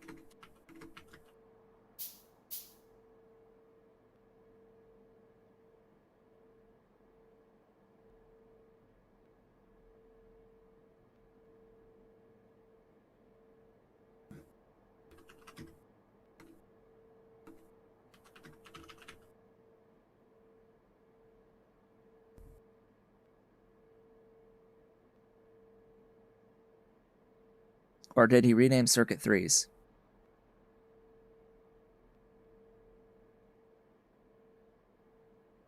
He renamed circuit 3s. Okay. Thank God. Oh gosh, that was terrifying. This is circuit 3s.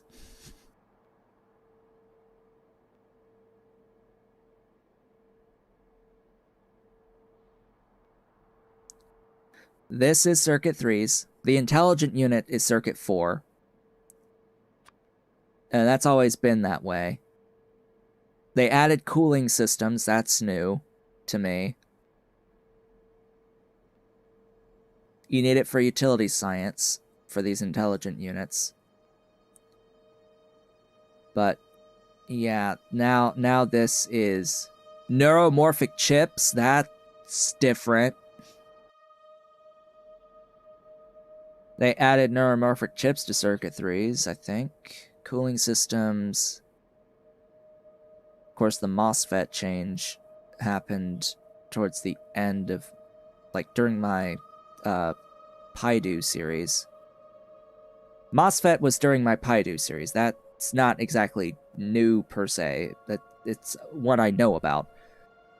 A change I know about. But these other things here, I think this changed its name. But anyway, that is a whole new icon for circuit 3s. Congratulations, you got new art. All right, I will not worry about that then. And then hey. Yeah, let's make people have to make antimatter now for making a satellite. Our satellite is powered by antimatter and cotton guts on hamster wheels. Alright. Sure. Fine. Whatever. We've planned. Did things, looked at things for a bit. What do I want? To process the lead. Why did I walk all the way down here? I don't remember. I was in the middle of processing lead, and then I just left for whatever reason and walked down my bus, and I don't know why. Let's go back to the lead and make some lead. And put it down under the titanium, which is way back here. Put it in a box. Okay, lead.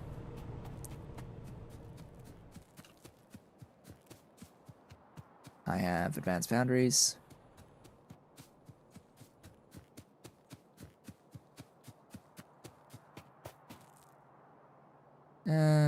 Yeah, sure, this way. Lead plates. Yeah, that's about as much as I'm making.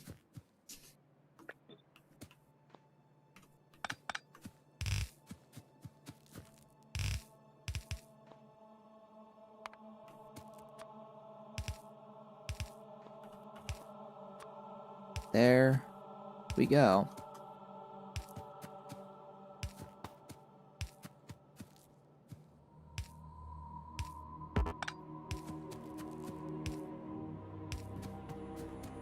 And down there.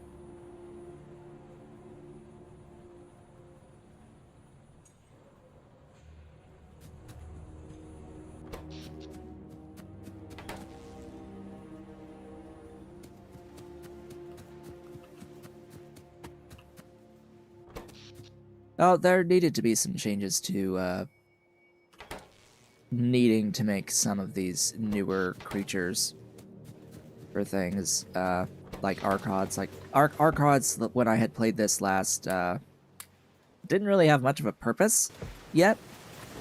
It's like the stuff that was there, it just existed. They were things that existed, and not really necessary for the completion of the game.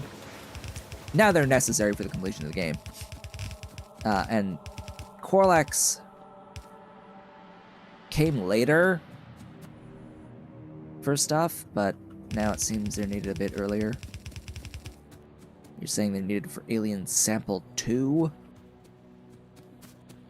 That's a bit of a difference. No. Game, that is not what I want at all. There we go. That's exactly enough. Okay, good.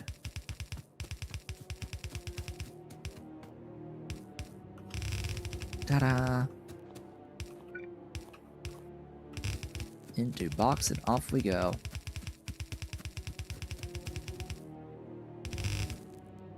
Yeah, I'm sure there will be Simics as well. Are there any others that are new creatures? Because thus far, the only creature that's brand new that I haven't seen before is the Simic.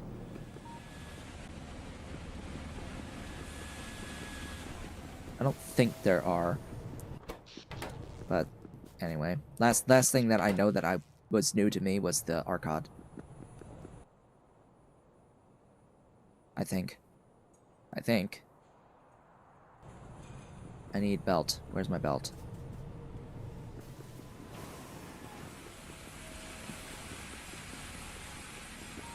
Way back here. Are we gonna get this anytime soon? Oh, it's 200 units, that's why. Maybe shift that around a little bit. Get the iron and the inserters after. Here you are.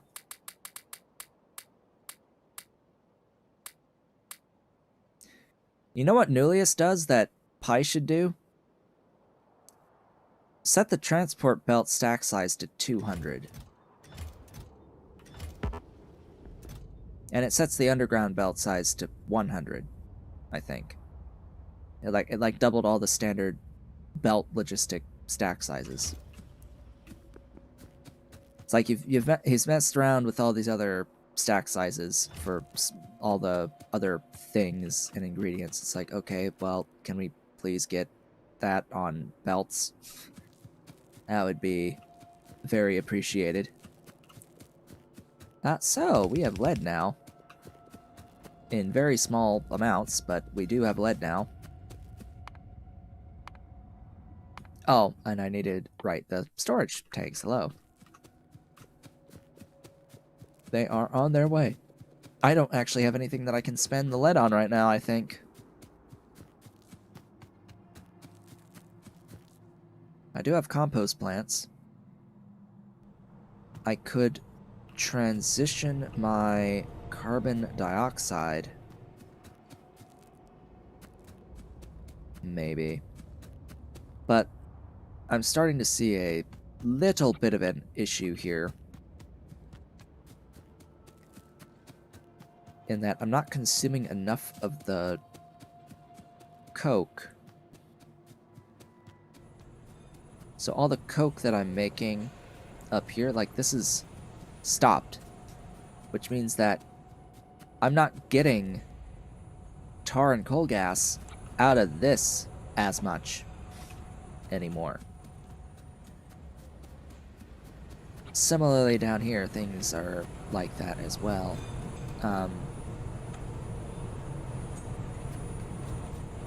All this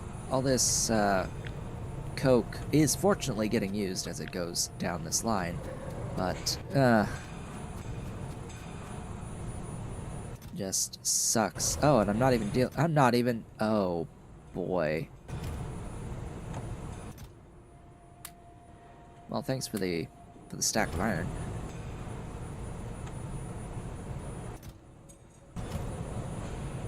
I need some burners. Like this isn't even great. I need to just remove this from existence, I think.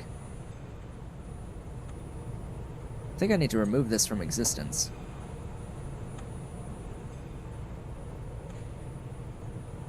See, I don't want to crush the coke.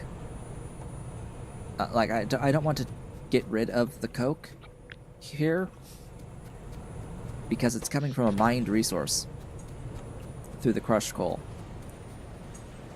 Yes, I can do that if my interest is exclusively the tar and the coal gas, but it's coming from a mined resource, and that's where I hesitate a bit to do that, because then I'm basically voiding ore at that point. I'm basically voiding the rock hole. So that's a thing. That's a thing to keep in mind going forward here.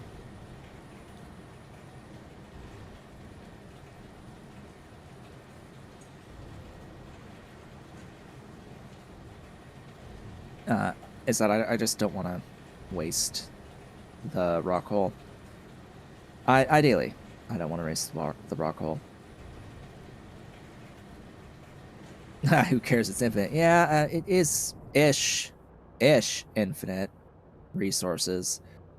But if I don't need it, it's fine anyway. Like, I'm pretty sure that this is, yeah. The tar is already at 80%, so is the coal gas popping up over 80%. It's fine the way it is. I just need to think about the next steps here. I can work towards getting the research center on the main bus, which...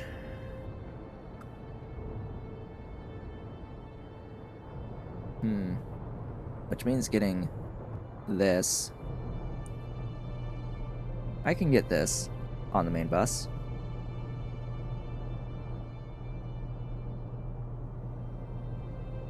This is fine. I can get this on the main bus.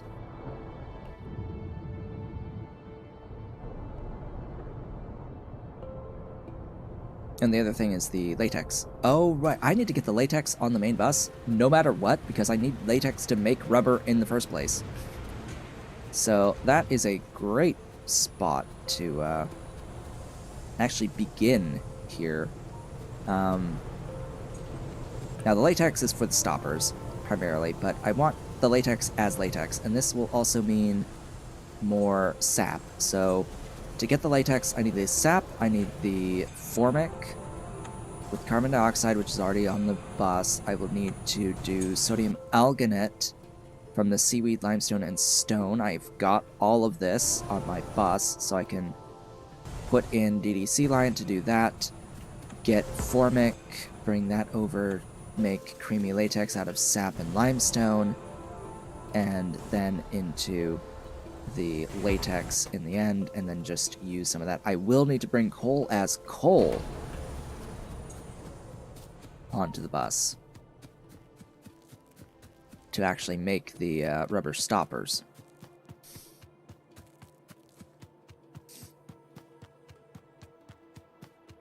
Alright. That will be the next piece of the puzzle. Brought online. Let's build more of you. I will need a pulp mill. Or two. And DDCs. DDCs, where are you?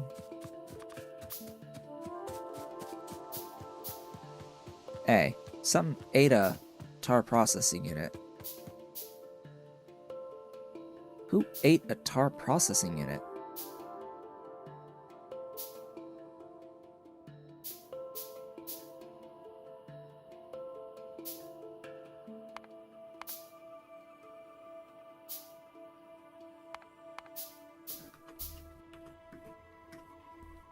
I thought I had two of those. Or, no, I had one left over after placing things. That's it. That's it. Electrolyzers will eat tar processing units, as will gas refineries. But that's for the future.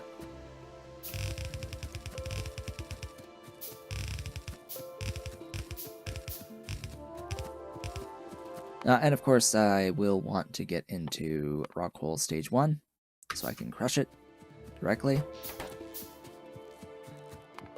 And that will give me coal out of Rockhole, and byproducts. So that will help a little bit, not too awfully much. From here, you process the crushed coal into coarse and coal, and then the coarse into additional coal. So it's only at green science that you can basically convert all raw coal into coal as coal. And then you need the other coal processing tech to actually get that converted into coke. I think I have the basic recipe available already to process that. I think I do. Where is it? Coke? I don't? Really? Coke processing. That's the tech. Here. Coal to coke. Gives oven gas. And then later you get this out of the red hot coke processing. That'll give you more oven gas and such. Alright. Let's start that then. And that means I will be able to get into coke from raw coal without needing to do any destructive distillation. So it's at that point that I will consider that destructive distillation exists solely for producing tar and coal gas.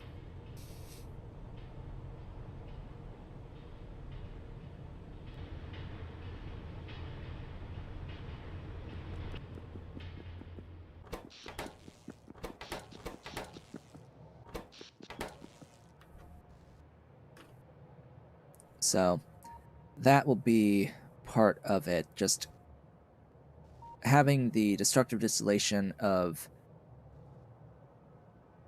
basically raw coal will result in my tar and coal gas from that point.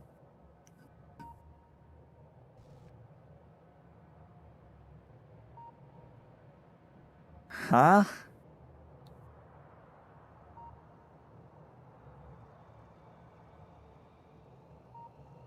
Manure.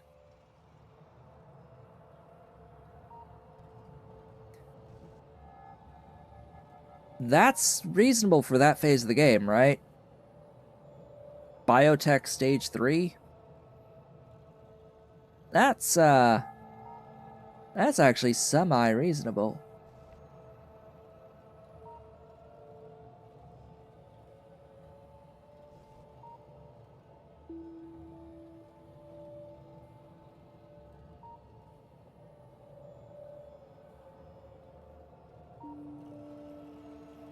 Gosh, but there's so many ways to get into crude oil.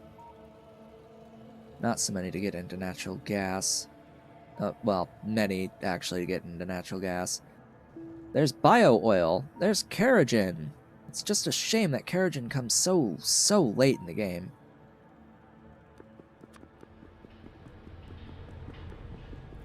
It's a real shame how late Kerogen comes in the progression. Anyway, what do I start with here? What do I want to start with here? Agar? No, I'm starting with the other process. Not that one. I'm starting with alginate. Alginate! Alginate into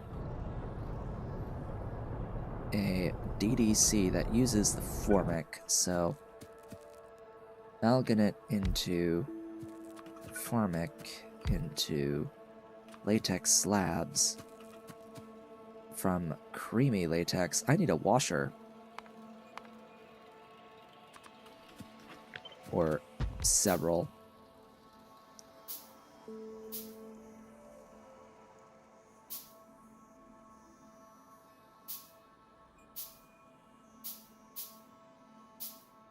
There we go. Creamy latex. And I need the sap. Oh boy, spacing is absolutely everything. You back, you over, you over. I think I can get away with that.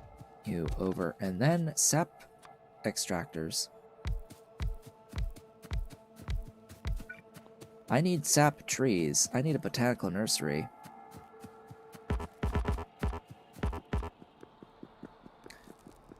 I don't have any more botanical nurseries. I need glass. The wood I have, I need glass. And back we go to where we started. With the whole glass thing. You're funny, game. You're really funny. So they never did address the cost on these biocontainers, did they? Nah, that's just the way it is.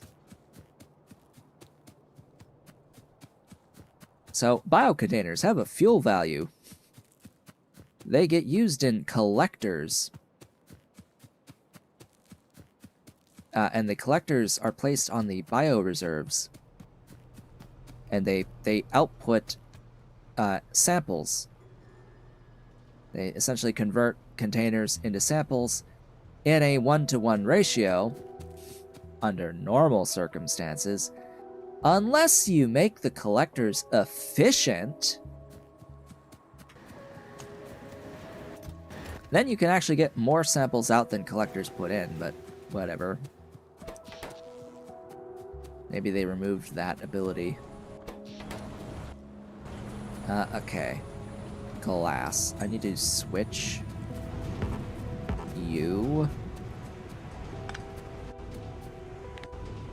to give me glass, ideally. It's like, please. Please. Please. You know what? Just find a spot I can plonk a couple of these.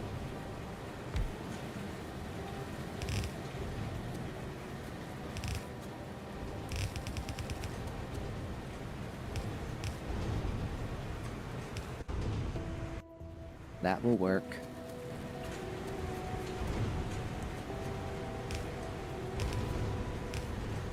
And because it won't, oh, that works, yeah. Because this won't eat all of this belt off of these two, we can just do that, and that'll help make these actually produce the full 4 molten glass per second of my dreams. Okay, build me that. Give me another of those, and you can actually output glass, and we can have a little bit. Just a single stack of up to 500 here. Yeah, that slows down the science a bit, but we gotta make do with what we've got. 97% towards the oil industry machines. Huzzah. I'll be able to actually make the heavy oil. Oh, right, I need chromium too.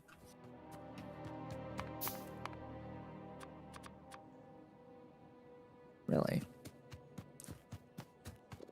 I'm out of the everything, it seems.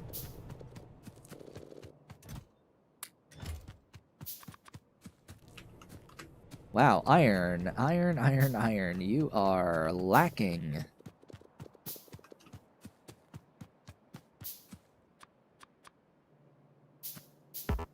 Alright, there we go. So hey, it's a good thing I made Syngas, huh? Yeah, we need some chromium now.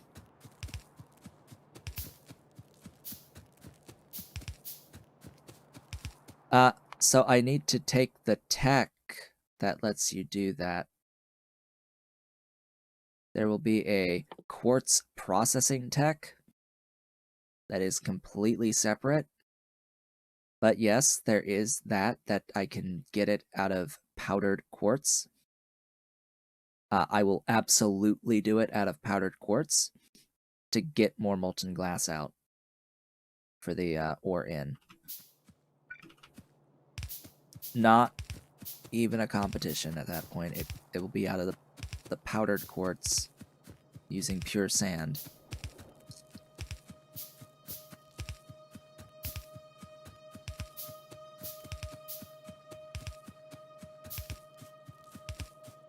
It's actually an interesting choice for Pyandon to have quartz as a resource rather than sand as a mineable resource. Nullius has sandstone as a mineable resource.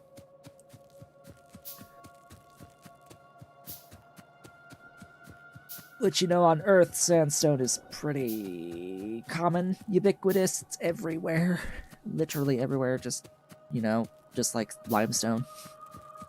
There's just so much of it. So much.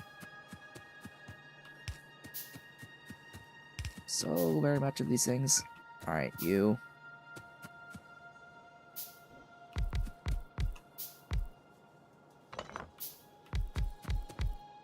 Well, I am making another. Let's go.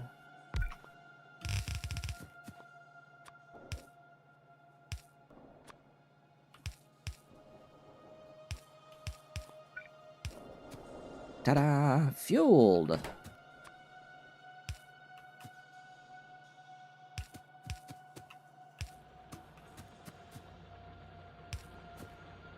Powered! And I should still have my foundries. Now, 10, 2.5. Alright, do 2.4, fine, whatever.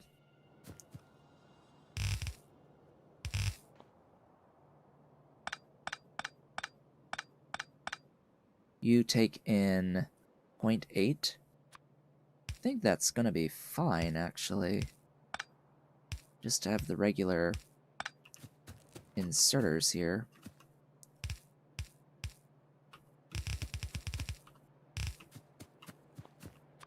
Bring down the power.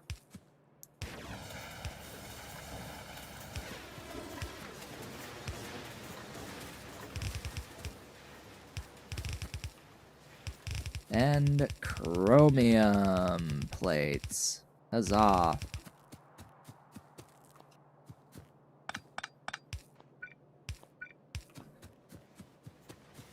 The chromium exists now, as well as the lead. Isn't that glorious? Almost in time. Well, just in time to be ready to go for the heavy oil refinery here. Now, why do I need the heavy oil refinery? Because I need that to make the, what is it? It's the carbon black, I think, for the rubber. One of those two. It's either the rubber or itself or the carbon black. I always forget which one. So the carbon black is the reformer, and then the rubber itself is the heavy oil refinery. Always get those mixed up.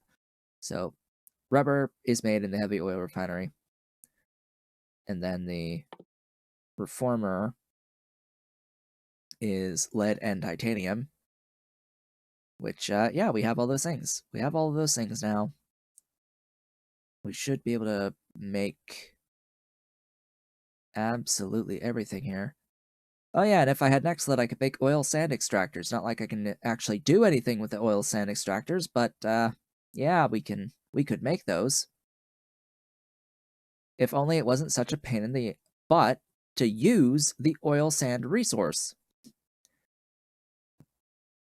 It's like the most useless of the resources in the game. You can actually, as far as I'm aware, you can completely turn off oil sands and complete the game. You don't need oil sands. It is a completely optional resource. He says, September 21st, 2021.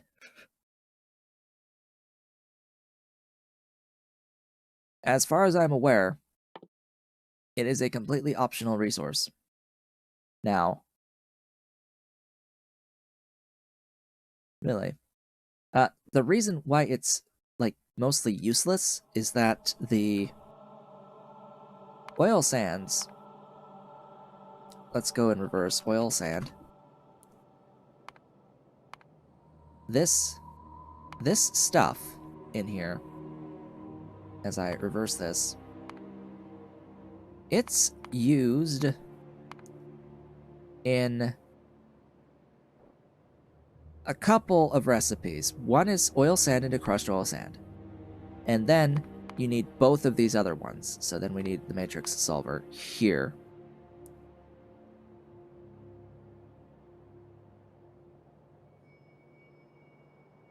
Now, with the oil sands, you get froth as the output, generally, after adding in steam and water. This is the part that's, like, really, really, really confusing to me. In order to actually do anything here with oil sand, you need to spend naphtha.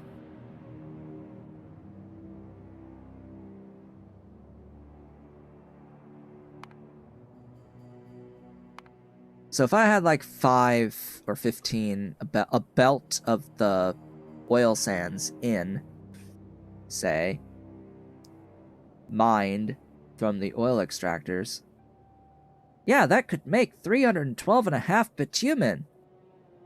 I'd have to spend 87.5 naphtha. Well, how the hell am I going to get that naphtha? You can convert crude oil to that. You can convert tar to that with titanium tetrachloride. You can convert shale oil to that, but how are you going to get the shale oil? You could do wood, but that's a lot of wood and hot air. And you can do heavy oil. Where exactly you're getting your tar to get that much heavy oil, I don't know. Like, how are you getting said heavy oil?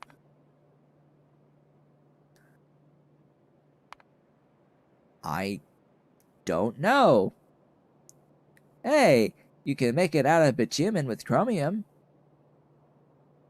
You can make it out of crude oil. How are you getting your crude oil? How are you getting that much tar? Huh? Are you getting it out of the bitumen? The more bitumen than you make? This is the problem.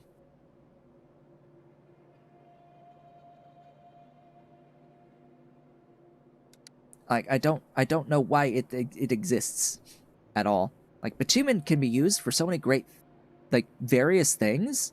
It's just this way out of a mined resource is not viable because there's really not a great viable way to get it into the naphtha in the first place.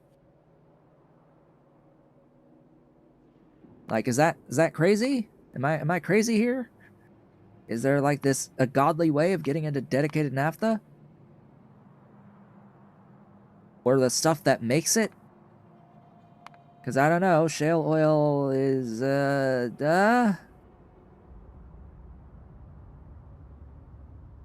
like, just not. It requires some other petroleum resource to use.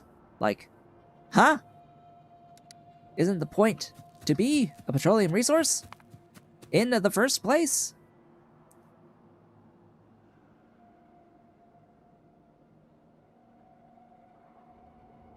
But yeah, anyway, we now have access to these buildings. We would just need to unlock rubber to actually make it. But let's see here. The 10 chromium and a bunch of iron. Well, here's my chromium. Right here.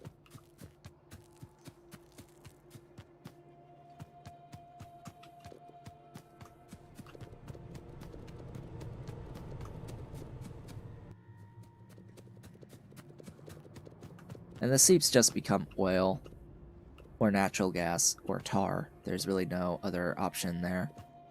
It's either oil, it's either oil, natural gas, or tar, and that is it.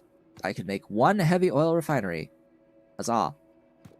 And I need 100 iron to make a reformer. Great. I'm also going to need a cracker. So that's going to be even more. How many, okay, I'm fine on that. Wow. Okay. Oh yeah, all the pipes are eating my iron, that's why. I'm making it all into pipe.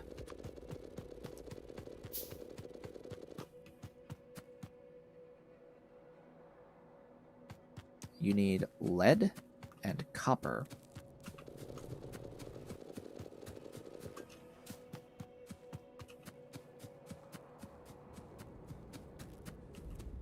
Yeah, and then there's the concept of, you know, that, but I really don't. I don't want to. Oh yeah, so much for making nickel out of tar. So much for that. That was a great way of getting into nickel for free. For power, I should say. Be very specific there. It's not free, it's power. So I need a cracker for the polybutadiene. For the rubber. Yay. We did the thing. We have the stuff, the infrastructure available for when I can make the rubber at this point, which is a fantastic milestone, by the way. Like, that's a really great milestone to have achieved.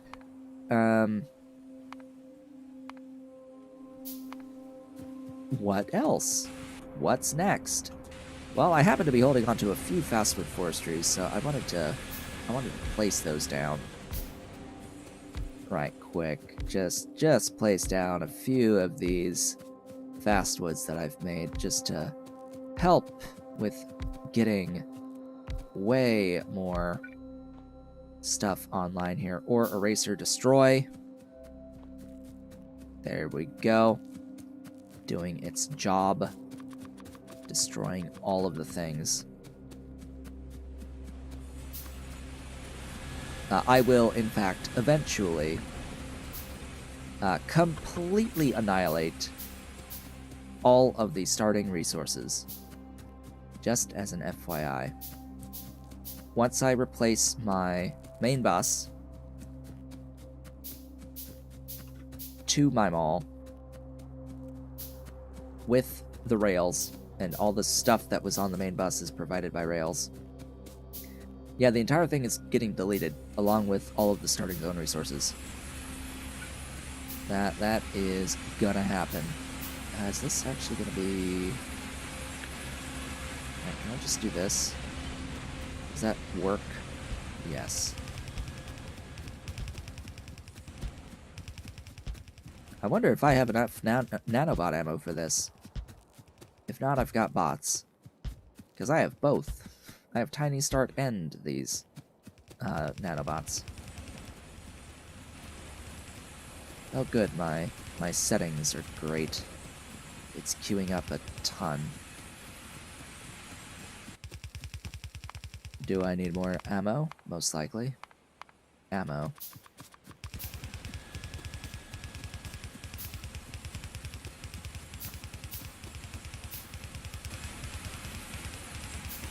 You have questions concerning Vrauk?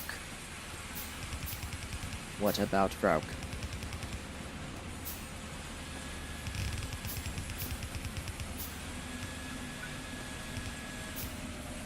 What is questions about Vrauk?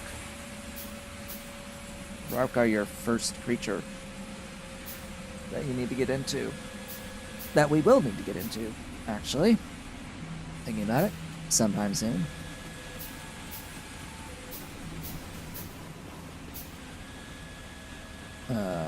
Vrauk.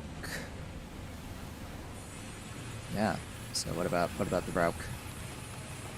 The glorious Vrauk, majestic insectoids. that give you formic acid when you slaughter them. The point of these, by the way, is something. Forget exactly. I have played with Pyalien Life before. I've beaten Pyalien Life before, but there's been additions to it that I have been stuff. Trying to craft cocoon paddock disabled by script. Yeah, you need to make your first Vrauk in a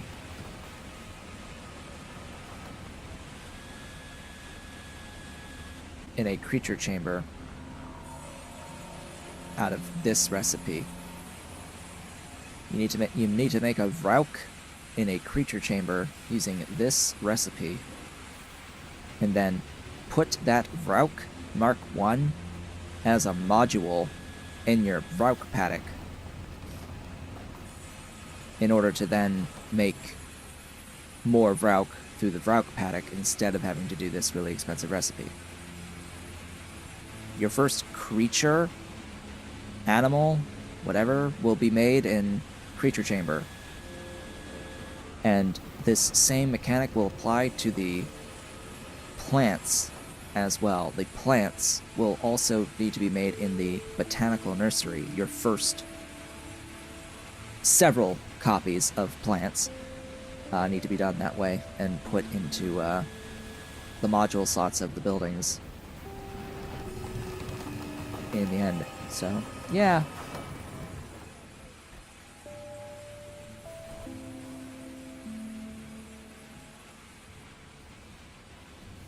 This is the way. You don't need pretty sure you don't need the cDNA on the Vrauk.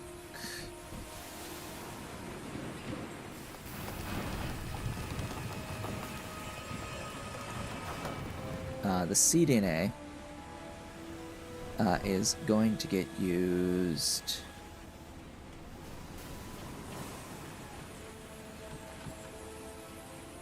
not at all on Vrauk. On Augs. On your first Aug, you will need cDNA.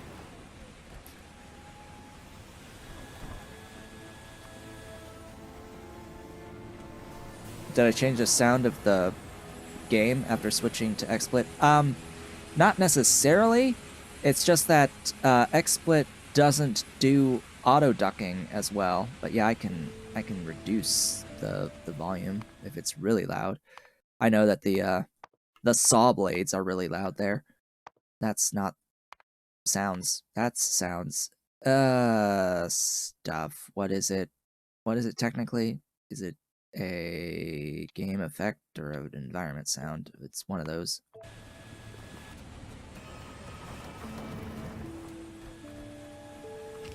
So yeah, that is that. These are running, right?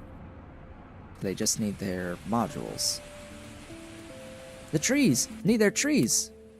We need to give the trees their trees. The tree farms. Tree farms can't run without trees. If only there was a difference in sprite depending on how many modules were in the building. I see no trees at all when there's no modules available. But that's a lot of work. That is a lot of time on making the art assets.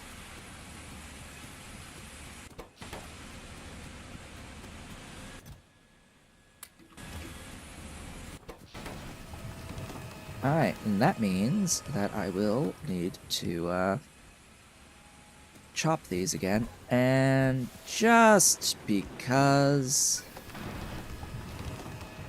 this is going to be relevant,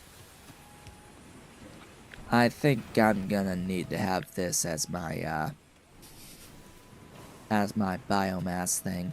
Better to move this around than biomass, though, on the bus.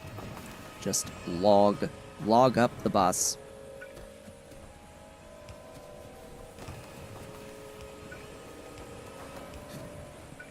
Aw, I need more Inserters. Inserters. I need inserters to insert.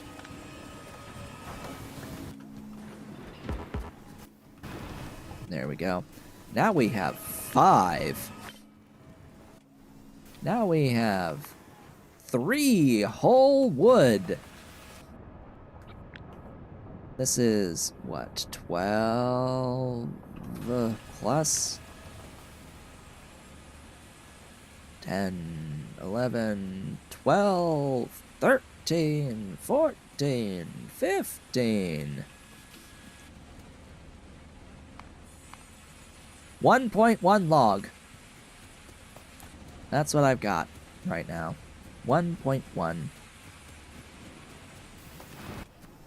And then this is gonna convert 0.63. If I wanted to get rid of all of it, I would need like 9. But no, we're down here at 5. Making 3.13. Now this infrastructure can kill off 10. So I'm a long way to go before I can have this saturated in here, giving me coal gas and tar, which apparently it's best to convert all of the tar into coke into acetylene. Ah, great. This is not convenient to do in a bus, or on a bus, just so as we're clear on that. If I really wanted to, like, get more acetylene and focus on having that as a fuel source for these buildings that need fluid fuel, the bus isn't a ideal place for this, just because it massively adds to a lot of the logistics that's required.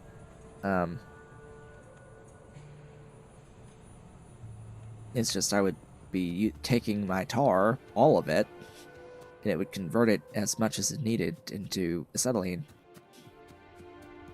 which could be a problem if I actually need the stuff. That is a lot of ceramic. Hello. Glad to have you. Glad to have the duralumin. A stack of 500 sitting in my inventory. Great. So I've built this botanical nursery. Where do I want it? There is fine. I need... Oh, right. I need another nursery. Hey, can I get some copper? Because you need 2 nurseries to automate this.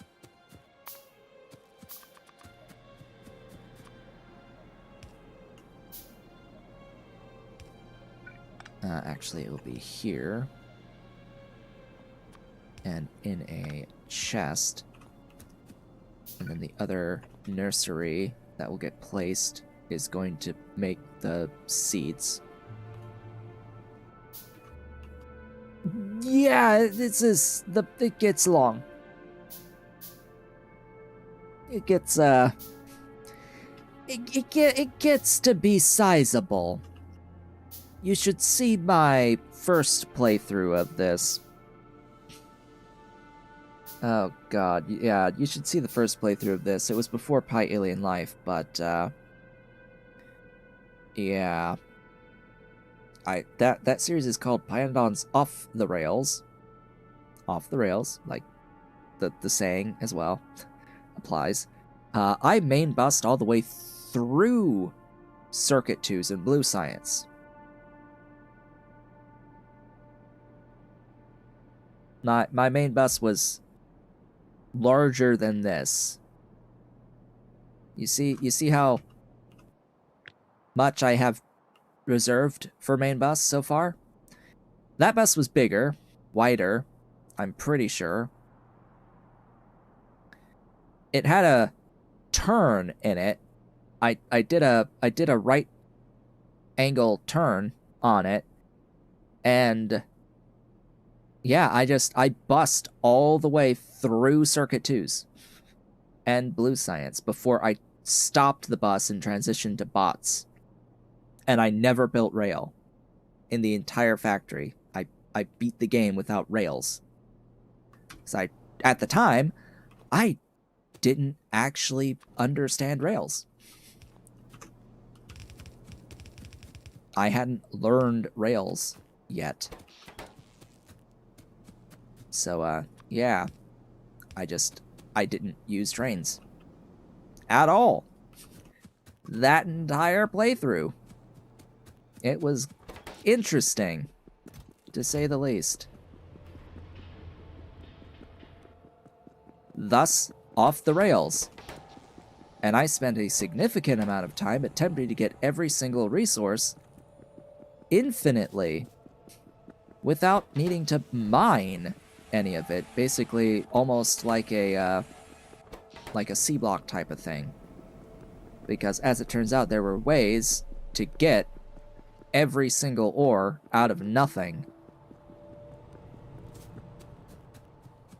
At what point will I make the transition in this playthrough? Green science. Once I have the techs at green science, the next science level, when you unlock robotics and logistic robots and the train stuff, all of the railway and train stuff and TSM and all that, that's when I will transition and I will terminate my boss and it will no longer be used. Yeah, it is not a thing that I am looking forward to. What happened to your...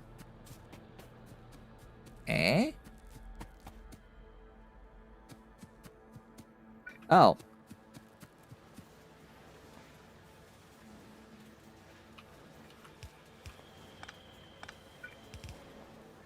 Ahem.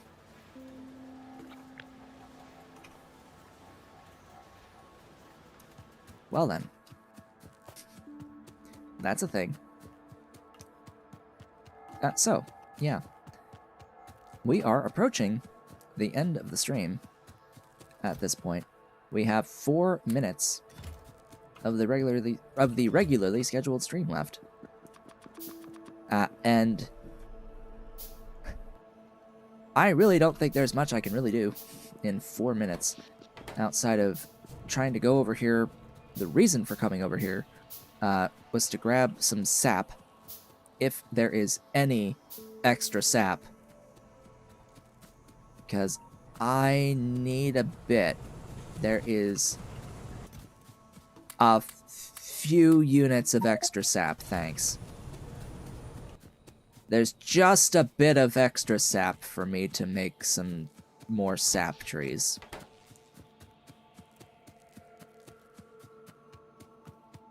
So yeah, with Pyandons, absolutely make the transition into bots and rails when you get access to them. They're available when they're available for a very good reason. Some would argue it should be available from the very beginning, but hey, we gotta have some semblance of visible progress through advancing our technologies as we go from bus to rail and bots. And oh boy, from there, it will get absolutely insane.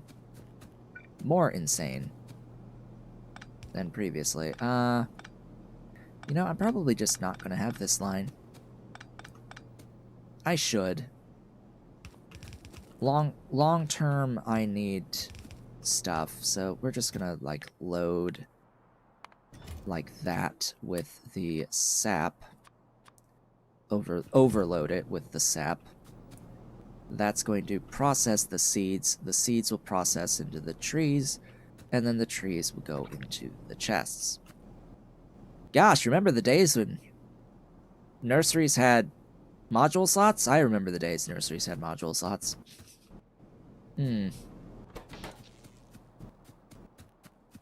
I am not using any module slot shenanigan mods for this. Nor am I using any module shenanigan mods for this. This will be an experience, to say the least. with scale, as well as a real test of my new system and the streaming software. They are still affected by beacons?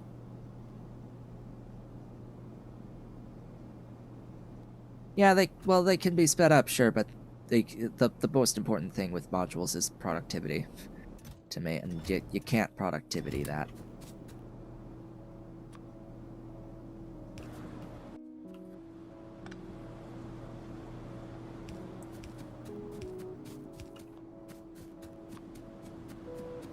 Okay, output, output, output.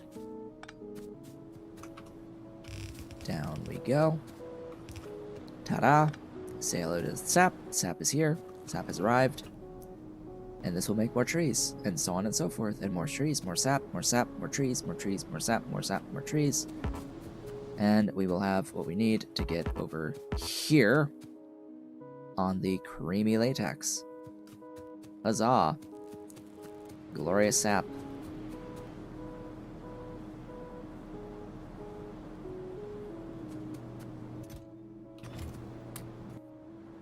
Beautiful. I would rather have more machines running than have one machine running at twice the speed. You consider blue science late game. Blue science is mid game. Blue science is mid game. Purple science. Purple science is getting into late game. And then yellow science is late game. Absolute end, well, end game is yellow. I would consider purple the late game. Yellow is end. Blue is mid. Green is early mid. And red is early. And then there's pre-red, which is, you know, burner, like, start, initiation. Didn't I just say that I wanted more buildings running? I did, didn't I? Yeah. It is more efficient in the case of buildings that are not operational versus operational, for the buildings to be operational than it is to make the existing buildings faster.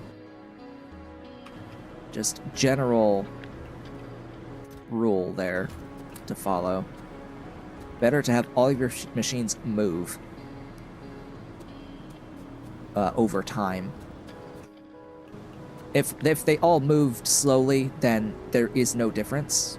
Really, you could argue it's faster to make each one faster to speed up the whole process in a singular machine. Just the faster you cycle the thing, the faster you can start to add another one, and on and on and on and on. But we're talking the difference between running and not running.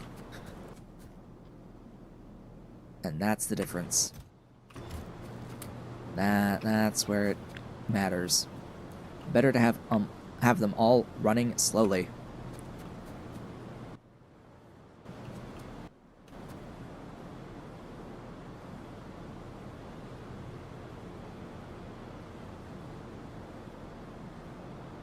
But with that, folks, we have reached the end of today's stream. What have we done over the course of today's stream? Oddly enough, over 3 hours, quite a lot, even though it hasn't really felt like it to me all that much. We got into ceramics. We got into duralumin.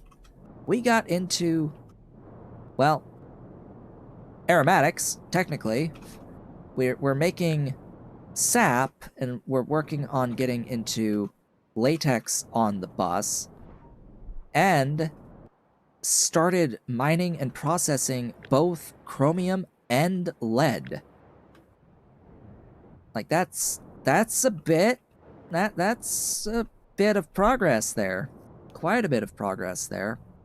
And expanded out the logs production, and had a lot of discussions about various topics.